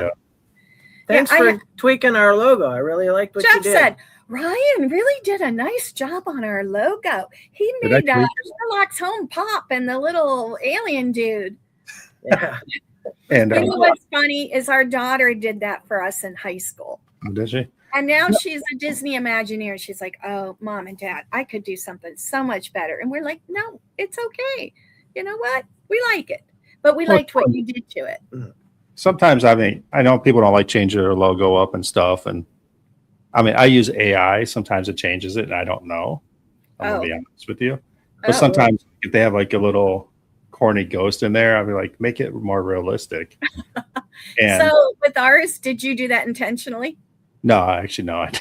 You'll have to look at it. I'll have to look because I didn't know I changed it at all. I changed it all. So yeah, it is. It looks pretty cool. I mean, seriously, Jeff said, I really liked what Ryan did to our logo.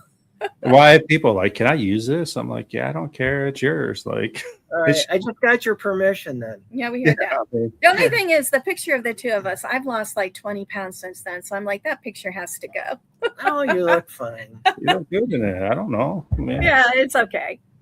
I got to get one that makes me look like I lost about 45 pounds. But, and that's what people are like, I need a picture of you. I'm like, nah, that's good. Just use my logo. I'm good. Right. So. Well, thank you, Ryan, for having us on. This has been fun. And we always like talking to other people in our field. Yeah. And, if you ever want to invite us to go somewhere, people do that. People who buy our equipment, we'll say, hey, come with us Yeah. on this investigation, or we're going here. So we like to meet new people and see new places. So Definitely. I'm going to look at Crescent probably tomorrow. And if I do go there, you're definitely going to get an invite. So, okay. Cool. Or if you need more people, Yeah. we could include you on our end. yeah, We're members of Team Spectre too. We consider ourselves members of that team. yeah. We travel with them, but we have to be NCPD. A lot of people say North Carolina. No, just North Canton, Ohio. I have gotten calls from the police department. People, Yes. is this the North Canton Police Department? No, I'm sorry. They're paranormal detectives. Oh. It's the same thing. Come on. No. I appreciate it. I've always tried to get different people on from all the paranormal. I've had a lot of owners on of places. Mm-hmm. And you're the first equipment makers. I've been trying to get a few, and I think Zach is the one who told me to contact you. Meekins, I think it was Zach. I've heard of the name. Maybe it wasn't. Someone told me to contact you guys, so I did. It was during one of my podcasts, so I was like, "I contact Jeff. Their stuff is awesome." Well, thank you. I think he's part of Entity Explorers. Okay. Maybe not. No, he's Alone in the Dark. I owe him that tripwire now. That it was like a bribe. No. He's joking. I forget who told me to contact you, but someone did because they like your stuff. So that's all that matters. Okay. But again, I appreciate you coming on. Keep doing what you're doing. I'm going to ask you. If they want to go someplace, and usually in my videos, I hold my hand out like this and the words NCPD Ohio.com. Yeah, if you want to check out our website. Yeah, check out their website. They do have a Facebook page too. I've seen that. Do we? So okay. We try. Yeah, we A try. little bit. I mean, it's on there. I don't know what you had post on there, but All right. again, check them out. Definitely go check out their shop. Again, appreciate you coming on, and we'll talk soon. All right. Thanks for having us. All right. We'll see you. See ya. Bye-bye. See ya.